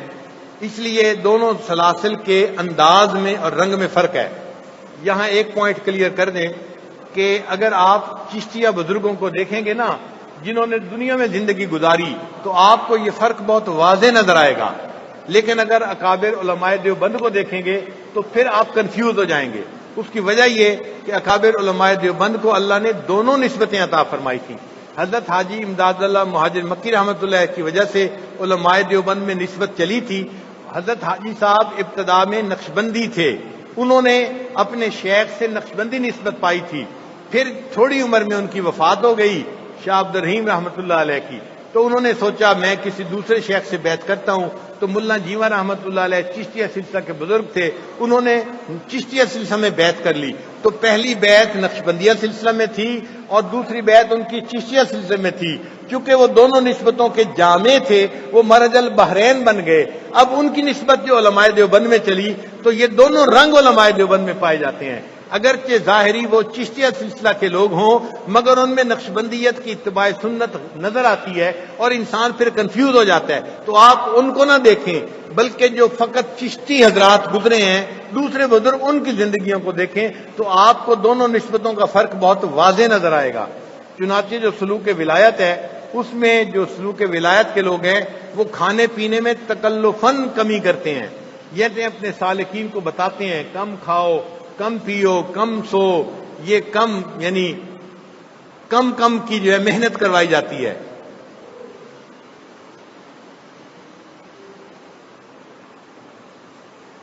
لیکن ہمارے سلسلے میں کھانے پینے کی کمی کی شرط نہیں لگائی جاتی بلکہ کہا جاتا ہے کہ جو اللہ عطا فرمائے اس کو اللہ کی نعمت سمجھ کے حاصل کرو اور اللہ کی عبادت میں وقت گزارو.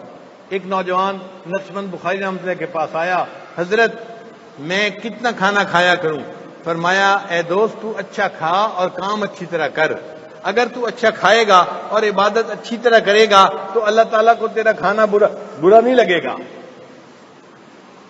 نقشبندی حضرات یہ کھانے میں کمی نہیں کرتے، ضرورت کے مطابق جو اللہ نعمت عطا فرماتا ہے اس کو کھا لیتے ہیں اور پھر اس پر اللہ کا شکر ادا کرتے ہیں.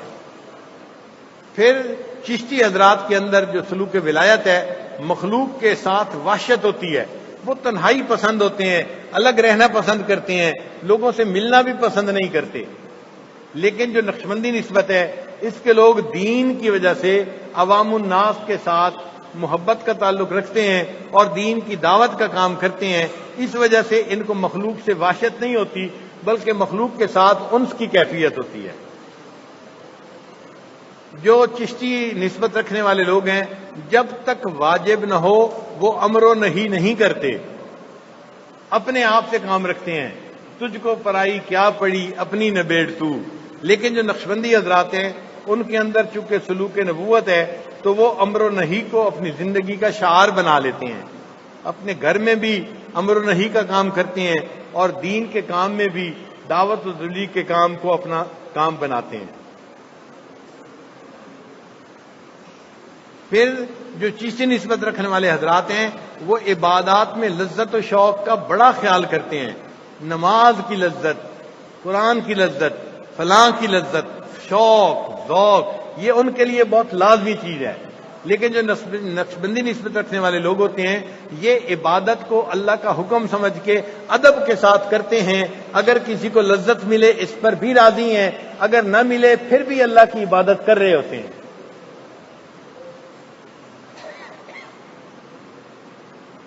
اسی لیے جو عشق والے لوگ ہیں نا چشتی حضرات وہ ہجر سے بڑا ڈرتے ہیں اور وصل چاہتے ہیں. لیکن جو نقشبندی حضرات ہیں وہ ہجر ہو یا وصل ہو جو اللہ کی منشا ہو اسی کے اوپر جو ہے وہ مطمئن ہوتے ہیں. وہ کہتے ہیں نہ تو ہجر ہے اچھا نہ وصال اچھا ہے، نہ تو ہجر ہے اچھا نہ وصال اچھا ہے، یار جس حال میں رکھے وہی حال اچھا ہے.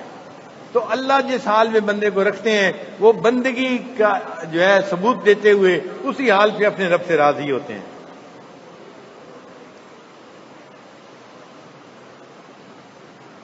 پھر جو چشتیہ نسبت والے لوگ ہیں عام طور پہ اہتمام سے دعا نہیں مانگتے، ان کو توکل ہوتی ہے. وہ کہتی ہے کیا مانگنا، بس اللہ دے دے گا.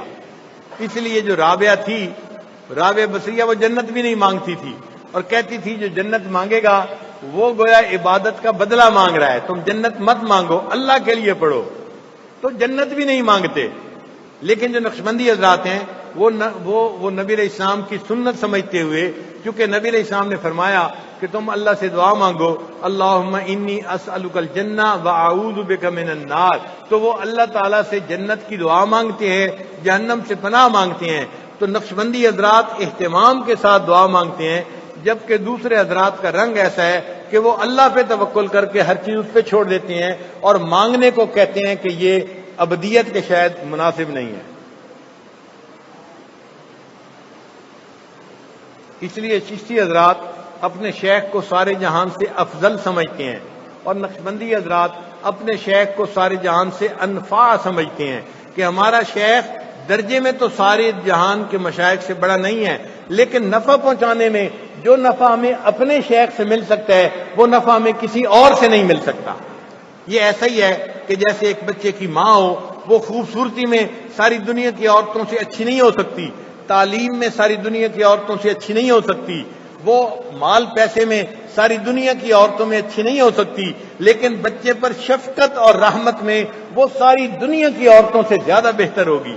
اسی طرح شیخ علم میں، کمال میں اگر پوری دنیا کے مشائخ سے اعلیٰ نہیں ہے تو نفع پہنچانے میں وہ شیخ اپنے مرید کے لیے سب سے زیادہ انفع ہوتے ہیں، ان سے نفع پہنچتا ہے اور انسان کے لیے فائدے کا سبب بن جاتے ہیں۔ ہمارے ایک بزرگ تھے حضرت خواجہ احمد سعید قریشی رحمۃ اللہ علیہ، ایک مرتبہ وہ حضرت مجد علی ثانی رحمۃ اللہ کے مزار پہ تشریف لے گئے۔ ان کے ساتھ ان کے دو خلیفہ بھی تھے، حضرت سید زوار حسین شاہ رحمۃ اللہ علیہ اور حضرت سعید احمد گوہانوی رحمۃ اللہ علیہ، دونوں خلفاء بھی ساتھ تھے اور حضرت بھی تھے، اور خانقاہ پہ کچھ دن قیام کیا۔ جب خانقاہ پر قیام کیا تو حضرت مجد علی ثانی رحمۃ اللہ علیہ خواب میں نظر آئے حضرت احمد سعید قریشی رحمۃ اللہ علیہ کو، اور ان کو فرمایا کہ آپ تھوڑے وقت کے لیے یہاں آئے ہیں اور کل آپ نے چلے جانا ہے، میرا دل چاہتا ہے آپ اپنے ان دونوں شاگردوں کو کچھ دن میرے پاس بھیجیے، میرے پاس چھوڑ جائیں تاکہ یہ یہیں خانقاہ پہ رہیں اور مراقبہ کریں۔ تو جب خواب سے بیدار ہوئے تو شیخ نے اپنے مریدین سے کہا کہ مجھے حضرت مجد علی ثانی رحمۃ اللہ کی خواب میں زیارت ہوئی ہے، حضرت نے اس چیز کو پسند فرمایا ہے کہ اگر آپ دونوں لوگ یہاں کچھ عرصہ اور رہیں تو بہتر ہوگا، میں سفر پہ جاؤں گا چونکہ آگے وعدہ کیا ہوا ہے اور لوگ منتظر ہوں گے، میری مجبوری ہے، آپ لوگ اگر پسند کریں تو یہاں رہ جائیں۔ دونوں نے کہا کہ نہیں حضرت ہم تو آپ کے ساتھ جائیں گے۔ پوچھا ساتھ کیوں جاؤ گے؟ حضرت ایک تو حضرت مجد صاحب نے حکم نہیں فرمایا، اگر حکم فرما دیتے تو پھر ہم ضرور یہاں رہ جاتے، انہوں نے پسند فرمایا ہے، صرف اچھا سمجھا ہے، اب اختیار ہمارے پاس ہے۔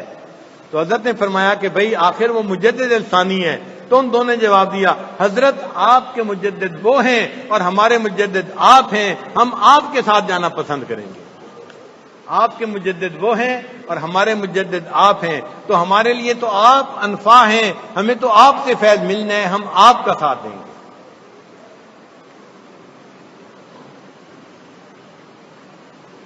اسی لیے عشق و محبت کے جذبے اور جنون کی وجہ سے یہ جو چشتیہ سلسلہ کے لوگ ہوتے ہیں ان کے اوپر سکر غالب ہوتا ہے، یعنی غلبہ حال رہتا ہے، اور ہمارے جو مشائخ ہیں ان کے اوپر صحو غالب ہوتا ہے، وہ ہوش میں رہتے ہیں اور اپنے دین کے کام کو کرتے ہیں، عبادات میں لگے رہتے ہیں۔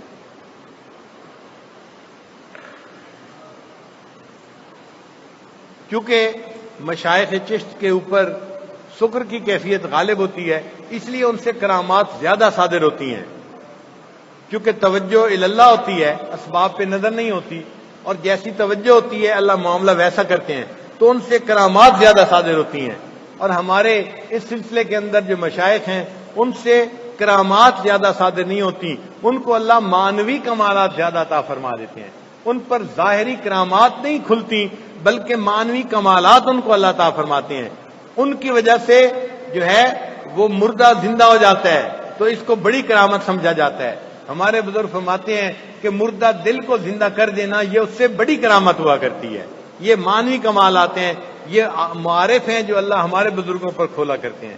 اس لیے آپ اگر دیکھیں گے تو صحابہ کرام کی پوری جماعت کی کرامات ایک صفحے کے اوپر لکھے جانے کے قابل ہوں گی۔ پوری جماعت کی 1,24,000 صحابہ کرام تھے، لیکن کرامات اتنی تھوڑی سرزد ہوئی کہ ایک صفحے کے اوپر آ جائیں گی، اور اولیاء اللہ کی کرامات لکھنا چاہیں تو ایک دفتر میں نہیں آئیں گی، دفتروں کے دفتر بھر جائیں گے۔ کیوں؟ ان کا حال شکر کا حال تھا تو کرامات زیادہ ظاہر ہو گئیں، اور ان کا حال صاحب کا حال تھا، اللہ نے ان سے ظاہری کرامات کم عطا فرمائے۔ تو ہمارے مشائخ کا بھی یہی طریقہ ہے۔ حضرت مجدد ثانی رحمۃ اللہ فرماتے ہیں کہ دوسرے سلاسل کے جو لوگ ہیں وہ مرید ہوتے ہیں، دوسرے سلاسل کے جو لوگ ہوتے ہیں وہ مرید ہوتے ہیں، اور فرماتے ہیں کہ جو ہمارے سلسلہ کے سالک ہوتے ہیں وہ مراد ہوتے ہیں۔ اور واقعی مرید جو ہوتا ہے نا اور مراد، ان میں فرق ہوتا ہے۔ حضرت موسیٰ علیہ السلام مرید تھے، اللہ نے ان کو کہا گیا ملنے کے لیے کوطور پہ آ جاؤ. فلما جاء موسیٰ لمیقاتنا، جب موسیٰ آئے ہماری ملاقات کے لیے تو صرف ایڈریس بتا دیا تھا محبوب نے اور کہا تھا عاشق ہونا آ جاؤ ملاقات کے لیے، ہم وہاں آپ کو مل جائیں گے. تو موسیٰ علیہ السلام کوطور پر ملاقات کے لیے گئے تھے، لیکن نبی علیہ السلام اللہ کے محبوب تھے تو اللہ نے ان کو یہ نہیں کہا کہ آپ عرشوں پہ آ جانا. فرمایا سبحان الذی اسری بعبدہ لیلا من المسجد الحرام الی المسجد الاقصی، پاک ہے وہ ذات جو اپنے محبوب کو مسجد حرام سے مسجد اقصی تک لے گئے. اللہ نے فرمایا میرے محبوب ملنے کے لیے نہیں آئے، میں اپنے محبوب کو معراج کے لیے وہاں لے کے گیا. یہ دو طرح کی باتیں ہوتی ہیں. آپ کو بازار میں ایک کلاس فیلو ملتا ہے، واقف تھا، دوستی نہیں تھی، کہتا ہے جی مجھے ملنا ہے، آپ ایڈریس دے دیتے ہیں میرے گھر آ جانا فلاں دن میں ملاقات کر لوں گا. اور آپ کو ایک دوست ملتا ہے جو کلاس فیلو بھی تھا اور بچپن کا یار بھی تھا، آپ ہاتھ پکڑ لیتے ہیں، کہتے ہیں کہ میرے ساتھ گھر چلے میں آپ کو کھانا کھلاؤں گا. جو یار تھا ہاتھ پکڑ کے خود گھر لے کے آئے، جو واقف تھا اس کو ایڈریس بتا دیا آ جانا. یہی معاملہ اللہ نے موسیٰ علیہ السلام کے ساتھ کیا، ان کو ایڈریس بتا دیا، عاشق تھے، مرید تھے، اور نبی علیہ السلام چونکہ مراد تھے اللہ نے اپنے محبوب صلی اللہ علیہ وسلم کے لیے جبریل علیہ السلام کو بھیجا، جاؤ جبرائیل میرے محبوب کو میرے پاس یہاں تک پہنچا دو. اسی لیے جو مرید تھے ان کو دعا مانگنی پڑی، رب اشرح لی صدری ویسر لی امری، اے اللہ مجھے شرح صدر عطا فرما دے. یہ مرید ہیں، یہ دعا مانگ رہے ہیں. اور نبی علیہ السلام مراد تھے، اللہ ان کے بارے میں فرماتے ہیں الم نشرح لک صدرک، اے محبوب کیا ہم نے آپ کو شرح صدر نہیں عطا فرما دیا؟ یہاں مانگنے سے پہلے اللہ نے یہ نعمت عطا فرما دی. تو مرید اور مراد کے اندر فرق ہوتا ہے. تو فرماتے ہیں کہ دوسرے سلاسل کے جو سالک ہوتے ہیں وہ مراد ہوتے ہیں. اس لیے ذکر کا طریقہ بھی دیکھیں، وہ حضرات ابتدا سے لا الہ الا اللہ کا ذکر کرتے ہیں، اور ذکر سے بھی پتہ چلتا ہے کوئی عاشق صادق بیٹھا ہے اور اپنے محبوب کی محبت میں وہ لا الہ کی ضربیں لگا رہا ہوتا ہے، تو ان کی ظاہری حیت بھی عاشق والی نظر آتی ہے، جذبہ نظر آتا ہے، جوش نظر آتا ہے، حب عشقی ان کے اوپر غالب نظر آتی ہے. ہمارے سلسلے میں مراقبہ کرتے ہیں، مراقبہ دیکھو بڑے آرام کے ساتھ، بڑے سکون کے ساتھ ایک بندہ اپنے دل میں بیٹھ کے اللہ کو یاد کرتا ہے. دیکھنے والے کو لگتا ہے کہ کچھ کر ہی نہیں رہا، مگر اس کو کیا پتا کہ دل میں کیا کیفیت ہو رہی ہے. یہاں مراد بن کے بیٹھے ہوتے ہیں، وہاں مرید بن کے ذکر کر رہے ہوتے ہیں. اللہ نے ظاہری ذکر کرنے میں بھی یہ فرق ڈال دیا. ایک آدمی نے کہا کہ جی جو مشائخ چشت ہوتے ہیں ان کے اندر تو بڑا جذبہ ہوتا ہے، بڑا جوش ہوتا ہے، حب عشقی غالب ہوتی ہے، اور اس حب عشقی کی وجہ سے ان کی توجہ دوسروں پہ بڑا اثر کرتی ہے. اور جو مشائخ نقشبند ہیں یہ تو بہت ٹھنڈے ٹھنڈے قسم کے لوگ ہوتے ہیں، کل بھی ذکر کرتے ہیں، پتہ بھی نہیں چلتا کچھ اندر ہے یا نہیں. تو انہوں نے کہا آگے سے کہ هو الذی اخرج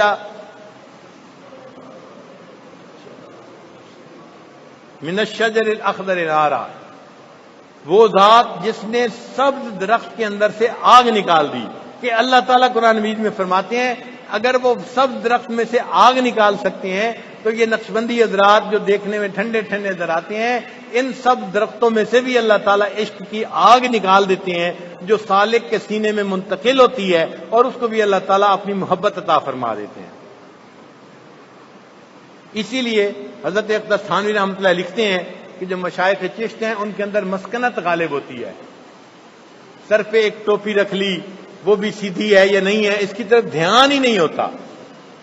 طبیعت ایسی ہوتی ہے، بہت مسکنت ہوتی ہے طبیعت کے اندر.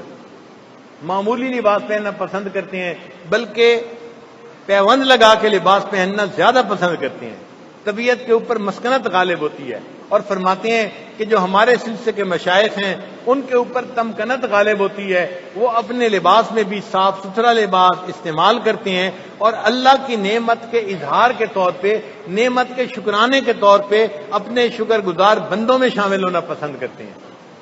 تو نسبتوں کا فرق دیکھ لیجئے، یہ نسبت سیدنا صدیق اکبر سے آئی اور اللہ نے آج ہمیں عطا فرمائی، ہم اللہ کا شکر ادا کرتے ہیں. یہ کامل نسبت حضرت سیدنا صدیق اکبر سے ملی چلی ہے اور امت کے اندر چلی ہے، اور یہ آخرت تک رہے گی، قیامت تک رہے گی. چنانچہ نبی علیہ الصلوۃ والسلام نے اس کی بشارت دے دی کہ میری امت میں یہ نسبت آخرت تک رہے گی. حتیٰ کہ امام ربانی حضرت مجدد ثانی احمد نے اپنے مکتوبات میں لکھا ہے کہ حضرت امام مہدی جو آئیں گے قرب قیامت میں، ہادی مہدی بن کے آئیں گے، امت کی نجات ان کے ساتھ وابستہ ہوگی۔ فرماتے ہیں کہ وہ بھی نقشبندی مشرب والے بزرگ ہوں گے، ان کا طریق جو ذکر ہوگا وہ بھی نقشبندی طریق ہوگا۔ اللہ اکبر کبیرہ۔ دیکھو اللہ نے ہمیں کیسی نعمت عطا فرمائی۔ اب اس کا یہ مطلب نہیں کہ باقی سلاسل والے ناقص ہیں اور ہم کامل بن گئے، نہیں، ان سلاسل میں بہت کاملین گزرے ہیں، لیکن بہرحال ہر پھول اور کا خوشبو اور رنگ جدا ہوتا ہے۔ ہم یہ کہتے ہیں اللہ نے جو ہمیں نسبت عطا فرمائی ہے، اس پھول کا رنگ اور خوشبو دوسروں کی نسبت بہت بہتر ہے، اس لیے ہمیں چاہیے کہ ہم اللہ کا شکر ادا کریں اور اللہ تعالی ہمیں اس نسبت کا نور عطا فرمائے تاکہ ہم اپنی زندگی میں اپنے پروردگار کی بندگی والی زندگی گزار سکیں۔ وآخر دعوانا ان الحمد للہ رب العالمین۔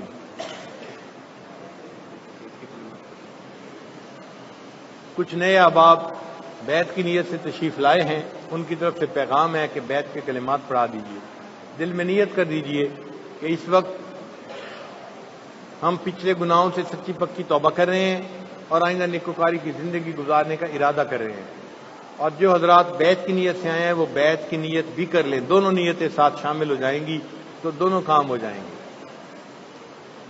الحمد للہ وکفا وسلام علی عبادہ الذین اصطفیٰ، اما بعد۔ یہ کلمات سچے دل کے ساتھ پیچھے پیچھے پڑھیے۔ بسم اللہ الرحمن الرحیم، لا الہ الا اللہ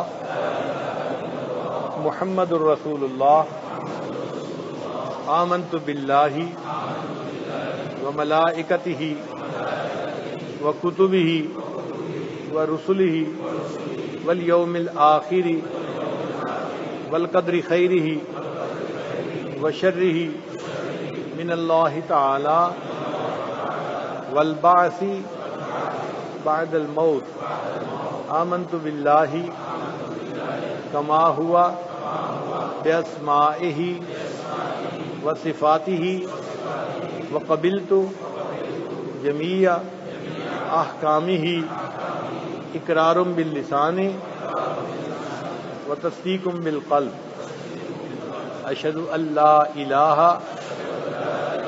الا اللہ واشہد ان محمدا عبدہ ورسولہ، استغفر اللہ ربی من کل ذنب واتوب الیہ برحمتک یا ارحم الراحمین۔ ان کلمات کو پڑھنے سے آپ بیت ہو چکے ہیں۔ چند معمولات ہیں جن کو باقاعدگی سے کریں گے تو اللہ تعالیٰ دل کو منور کریں گے۔ ان میں ایک ہے 100 مرتبہ استغفار صبح و شام پڑھنا، دوسرا ہے 100 مرتبہ درود شریف صبح و شام پڑھنا، تیسرا ہے قرآن مجید کی تلاوت روزانہ کرنا، چوتھا ہے چلتے پھرتے ہر وقت دل میں اللہ تعالیٰ کو یاد کرنا، اس کو وقوف قلبی کہتے ہیں، اور پانچویں ہے مراقبہ، صبح اور شام 10-20 منٹ کے لیے کرنا۔ مراقبے کا طریقہ یہ ہے کہ جب آپ اپنے کاموں سے فارغ ہوں تو اللہ کی طرف توجہ کر کے بیٹھ جائیں، لو لگا کے بیٹھ جائیں، اللہ کی رحمت آ رہی ہے، میرے دل میں سما رہی ہے، دل کی ظلمت اور سیاہی دور ہو رہی ہے، اور میرا دل اللہ اللہ اللہ، یہ میرا دل بول رہا ہے، دل کہہ رہا ہے اور میں سن رہا ہوں، زبان سے نہیں پڑھنا، دل پڑھ رہا ہے، میں سن رہا ہوں، اور واقعی اللہ تعالیٰ پھر دل کو توفیق دے دیتے ہیں اور دل اللہ اللہ کہنا شروع کر دیتا ہے۔ حدیث پاک میں اس کو ذکر قلبی، ذکر خفی، ذکر خامل، ذکر سری، یہ 4 الفاظ حدیث پاک میں ذکر قلبی کے لیے آئے ہیں۔ شیخ الحدیث رحمۃ اللہ فرماتے ہیں کہ جس ذکر کو فرشتے بھی نہیں سنتے، اس ذکر سے جس کو فرشتے سنتے ہیں 70 گنا زیادہ فضیلت رکھتا ہے، تو یہ ذکر قلبی 70 گنا زیادہ فضیلت رکھتا ہے۔ اللہ تعالی ہمارے دلوں کو ذاکر بنا دے اور ہمارے دلوں میں اپنی یاد پیدا فرما دے۔ تھوڑی دیر کے لیے مراقبہ کر لیجئے، پھر دعا کرتے ہیں۔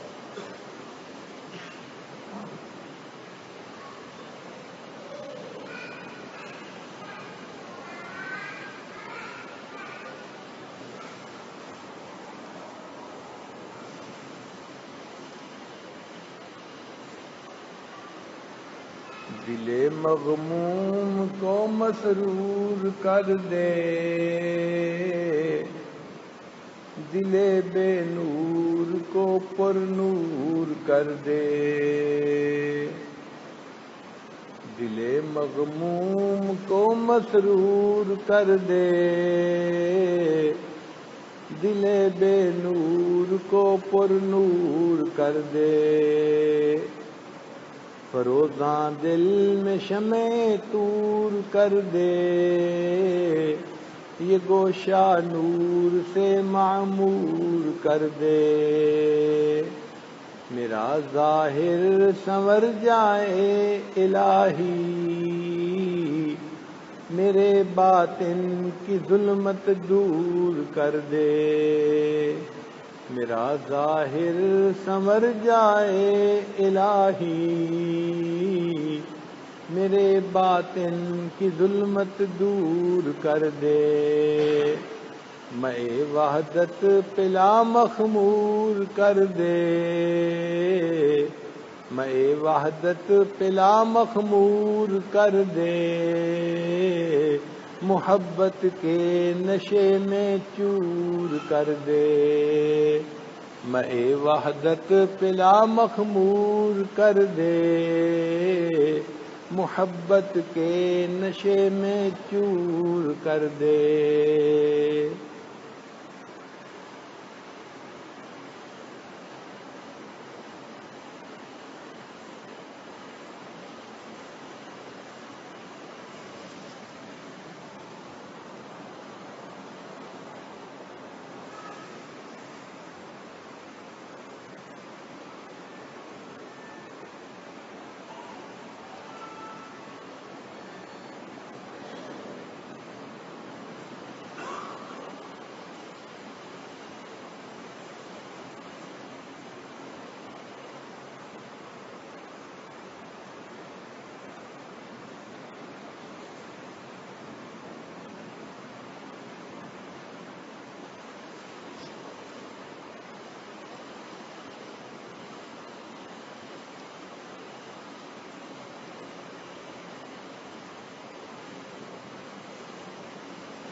لا الہ الا اللہ محمد الرسول اللہ۔ دعا کر لیجئے۔ سبحان ربی الاعلی الوہاب، اللہم صلی علی سیدنا محمد وعلی آل سیدنا محمد وبارک وسلم۔ ربنا آتنا فی الدنیا حسنۃ وفی الآخرۃ حسنۃ وقنا عذاب النار۔ ربنا لا تزغ قلوبنا بعد إذ هديتنا وهب لنا من لدنك رحمة إنك أنت الوهاب۔ اے اللہ ہم سب کے صغیرہ کبیرہ گناہوں کو معاف فرما، اے اللہ ہماری خطاؤں سے درگزر فرما، اے اللہ ہمارے عیبوں کی پردہ پوشی فرما، اے اللہ ہمیں اپنے عشق کی آتش نصیب فرما، اے اللہ ہمارے انگ انگ روئے ہوئے سے اپنے ذکر کو جاری فرما، ہڈی ہڈی بوٹی بوٹی میں اپنی یاد کو پیدا فرما۔ اے اللہ ہم آپ کی طرف آنا چاہتے ہیں، شیطان بدبخت پیچھے لگا ہے، اللہ نفس ہمارا بن چکا ہے، اللہ ہمیں اپنی طرف بلا لیجئے، اللہ اپنا بنا لیجئے، اللہ اپنے محبین بندوں میں شامل کر لیجئے۔ اے اللہ ہم اتنی نسبت رکھتے ہیں کہ آپ کے بڑوں سے محبت کرتے ہیں، اللہ اس محبت کو قبول فرما لیجئے، اللہ اس محبت کو قبول فرما لیجئے، اللہ اس محبت کی وجہ سے ہمیں اپنی بارگاہ میں قبولیت عطا فرما دیجئے، اے اللہ ہمیں ضائع ہونے سے محفوظ فرما دیجئے، اللہ شریعت و سنت کے مطابق زندگی عطا فرما دیجئے، اے اللہ ایک ایک سنت پر عمل کرنے کی توفیق عطا فرما دیجئے، اے اللہ ایک ایک سنت پر عمل کرنے کی توفیق عطا فرما، اے اللہ قیامت والے دن مشائخ کے سامنے ہمیں سرخرو فرما، اے اللہ وہاں عزتوں کے ساتھ کھڑا ہونا نصیب فرما۔ اے اللہ ہم نے دنیا میں دیکھا ہم دو لوگوں کے سامنے کی ذلت برداشت نہیں کر سکتے، اللہ قیامت والے دن آپ کے انبیاء کے سامنے، اپنے مشائخ کے سامنے اگر ہمارے نامہ اعمال کو کھول دیا، اللہ ہم پوری انسانیت کے سامنے کی ذلت کیسے برداشت کریں گے؟ اللہ قیامت والے دن کو ہمارے لیے سب سے زیادہ عزتوں والا دن بنا دیجئے۔ اللہ مشائخ کے سامنے سرخرو کر دیجئے، اللہ مشائخ کے سامنے عزتوں کے ساتھ کھڑا ہونا نصیب کر دیجئے۔ اے اللہ اپنے محبوب کی شفاعت نصیب فرما، اللہ ان کے ہاتھوں حوض کوثر کا جام نصیب فرما، اے اللہ ان کے قدموں میں جگہ نصیب فرما، اللہ ان کے جھنڈے تلے جگہ نصیب فرما، اللہ جنت میں ان کا پڑوس نصیب فرما، اللہ جنت میں اپنے محبوب کا ساتھ نصیب فرما۔ اللہ ہم دنیا میں ایسے وقت میں پیدا ہوئے جب آپ کے حبیب اس دنیا سے تشریف لے جا چکے تھے، اللہ اب ہمیں اس دنیا میں خواب میں ان کی زیارت نصیب فرما اور قیامت والے دن بھی ان کا دیدار نصیب فرما۔ اللہ ہم نے اپنے بڑوں سے سنا ہے آپ قیامت والے دن کچھ لوگوں کو اندھا کھڑا کریں گے، اللہ اگر آپ نے ہمیں وہاں اندھا کھڑا کر دیا، اللہ وہاں ہم ان کی زیارت سے محروم ہو جائیں گے۔ اللہ اس دوہری محرومی سے ہماری حفاظت فرما، اللہ اس دوہری محرومی سے ہماری حفاظت فرما۔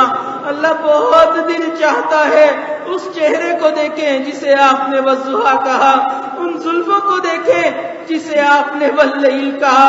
اللہ وہ چہرہ کتنا خوبصورت ہوگا، آسمان کی طرف اٹھتا تھا۔ آپ فرماتے ہیں قد نرى تقلب وجهك في السماء، اللہ میں اپنے محبوب کی زیارت کروا دیجئے، اللہ ان کا دیدار عطا فرما دیجئے۔ اللہ جنت میں ہمیں اپنا دائمی دیدار عطا فرما، اللہ دائمی دیدار عطا فرما۔ اے اللہ ہم آپ سے جنت کا سوال کرتے ہیں، اللہ ہمیں جنت عطا فرما، اللہ جہنم سے پناہ مانگتے ہیں، اللہ ہمیں پناہ عطا فرما۔ اللہ حج کا مہینہ قریب آ گیا، آپ کے عاشقین نے آپ کے گھر کی طرف جانا شروع کر دیا، اللہ ہمیں بھی اپنے عشاق میں شامل فرما لیجئے۔ اللہ کتنے خوش نصیب ہیں وہ لوگ احرام پہنتے ہیں، لبیک اللہم لبیک کی صدائیں بلند کرتے ہیں۔ اللہ کوئی آپ کے گھر کا طواف کرتا ہے، اللہ کوئی ملتزم پہ آپ سے راز و نیاز کی باتیں کرتا ہے، اللہ کوئی مقام ابراہیم پہ سجدے کرتا ہے، اللہ ہمیں بھی ان عشاق میں شامل فرما۔ اللہ اپنے گھر کے راستے کو ہمارے لیے ہمیشہ کے لیے کھول دیجئے۔ اللہ ہر سال قبولیت والا حج کرنے کی توفیق عطا فرما، اللہ مختلف اوقات میں عمرہ کرنے کی توفیق عطا فرما، اللہ اپنے حبیب کی بارگاہ میں قبولیت عطا فرما، اللہ ان کی جگہ پر بار بار حاضری نصیب فرما۔ اے اللہ ہمارے اٹھے ہوئے ہاتھوں کو قبول فرما۔ اے اللہ ہم جانتے ہیں ہمارے اعمال تو اس قابل نہیں لیکن آپ کی خدمت میں پیش کریں، لیکن اللہ آپ اپنی رحمت کا معاملہ فرما اور قیامت والے دن اللہ ہمیں عزتوں کے ساتھ کھڑا فرما۔ اے اللہ آپ دو عالم سے غنی ہیں اور میں فقیر ہوں، اے اللہ بس اتنی چاہت ہے کہ قیامت والے دن آپ ہمارا حساب نہ لیجئے گا، لیکن اللہ اگر آپ نے فیصلہ کر لیا کہ آپ نے ہمارا حساب لینا ہے، اللہ اتنی درخواست ہے کہ اپنے محبوب کے سامنے ہمارا حساب کتاب نہ لیجئے گا۔ اللہ اگر ہمارا نامہ اعمال کھل گیا، اللہ انہوں نے گناہوں بھرے دفتر دیکھ لیے، اللہ سنتوں کو ٹوٹا ہوا دیکھ لیا، اللہ ان کے دل پر کیا گزرے گی؟ اللہ ہم نہیں چاہتے کہ ہمارے نامہ اعمال کی وجہ سے آپ کے محبوب کو کوئی دکھ پہنچے، اللہ ہمیں اس وقت عزتوں کے ساتھ کھڑا ہونا نصیب فرما۔ ایسا نہ ہو آپ نے ہمارے گناہوں کو کھول دیا، آپ کے محبوب فرما دیں امتیو میں نے تو دنیا میں ہی کہا تھا لا تسودوا وجہی یوم القیامہ، قیامت والے دن میرے چہرے کو کالا نہ کر دینا، تم کیسے کیسے کرتوت کر کر میرے سامنے آ گئے، اللہ ہم کہاں جائیں گے؟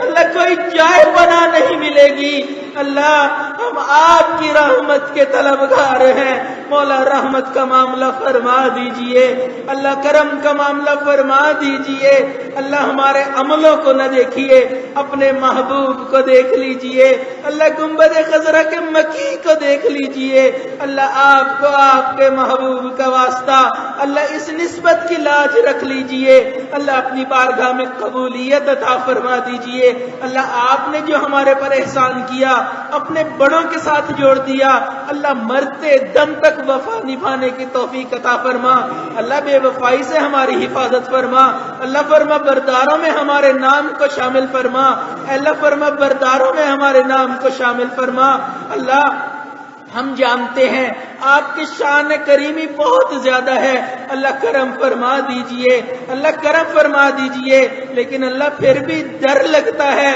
کہ اللہ جب آپ شان بے نیازی کا مظاہرہ کرتے ہیں، 100 سال 400 سال عبادت کرنے والوں کو اپنے دربار سے دھتکار دیتے ہیں، اللہ ہمارے تو اعمال بھی اتنے زیادہ نہیں، اللہ شان بے نیازی کا مظاہرہ نہ فرمائیے، اللہ رحمت کر دیجئے، اللہ رحمت فرما دیجئے، اللہ ہم نے دنیا میں دیکھا کروڑوں اربوں لوگ کہتے ہیں کہ وہ آپ کے ہیں، اللہ ہم بھی یہی کہتے ہیں کہ ہم آپ کے ہیں، اللہ آج آپ اپنے بندوں کو کہہ دیجئے میرے بندو تم میرے ہو، اللہ آپ یہ فرما دیں گے، اللہ گناہ نیکیوں میں تبدیل ہو جائیں گے، اللہ ہماری مغفرت کا فیصلہ ہو جائے گا، اللہ ہمیں اپنا بنا لیجئے، اللہ ہمیں نفس و شیطان کے حوالے نہ فرمائیے، اللہ نفس و شیطان کے حوالے نہ فرمائیے، مولا کبھی بھی بے سہارا نہ فرمائیے، کبھی بھی اپنے در سے دور نہ فرمائیے، اللہ ہم نہیں چاہتے کہ ہم آپ سے دور ہو کر غفلت والی زندگی گزاریں، اللہ اس دل میں اپنی یاد کو پیدا فرما، اے اللہ اس جسم پر اپنی شریعت کو لاگو فرما دیجئے، اللہ ایک ایک عمل اپنے محبوب کے طریقے پر کرنے کی توفیق عطا فرما دیجئے، اللہ اٹھے ہوئے ہاتھوں کو قبول فرما لیجئے، اللہ ہم میلے دلوں کو لے کر آئے ہیں، اللہ ان دلوں کو دھو دیجئے، اللہ آپ کے حبیب نے ارشاد فرمایا پوری انسانیت کے قلوب آپ کی 2 انگلیوں کے درمیان ہے، یقلبھا کیف یشاء، آپ جس کا دل جس طرف چاہیں پھیر دیتے ہیں، اللہ ہمارے دلوں کو نیکی کی طرف پھیر دیجئے، اللہ ہمیں ہدایت کے اوپر چلا دیجئے، اللہ ہدایت کے اوپر جما دیجئے، اللہ اپنی محبت کو دل میں بھر دیجئے، اللہ مخلوق کی محبت کے اندھیرے کو نکال دیجئے، اللہ جو مانگنا چاہیے تھا نہیں مانگ سکے آپ جانتے ہیں، اللہ ہمیں وہ بھی عطا فرما دیجئے، اے اللہ ہماری ان دعاؤں کو اپنی رحمت سے قبول فرما، اللہ حاضرین محفل کی نیک تمناؤں کو قبول فرما، اللہ جس جس کے جو نیک مقاصد ہیں اللہ اپنی رحمت سے ان کو قبول فرما، اے اللہ ہمارے علماء حق کی حفاظت فرما، دعوت و تبلیغ کے کام کی حفاظت فرما، جہاں اللہ اللہ ہوتی ہے ان خانقاہوں کی حفاظت فرما، اللہ مدارس عربیہ کی حفاظت فرما، اللہ ہمارے تینوں حرمین کی حفاظت فرما، اے اللہ ہمارے اوپر اپنا خصوصی کرم اور رحمت کا معاملہ فرما، اللہ ہم نے دنیا میں دیکھا کمزور بندے پر دوسرے لوگ زیادہ رحم کرتے ہیں، اللہ ہم آپ کے کمزور بندے ہیں، زیادہ رحم کے طلبگار ہیں، اللہ ہمارے اوپر خصوصی رحمت اور کرم فرما، ہم نے جو کچھ مانگا اللہ اپنی رحمت سے ہمیں وہ بھی عطا فرما، ہماری ان دعاؤں کو اپنی رحمت سے قبول فرما، وصلی اللہ تعالی علی خیر خلقہ سیدنا محمد وعلی آلہ واصحابہ اجمعین برحمتک یا ارحم الراحمین۔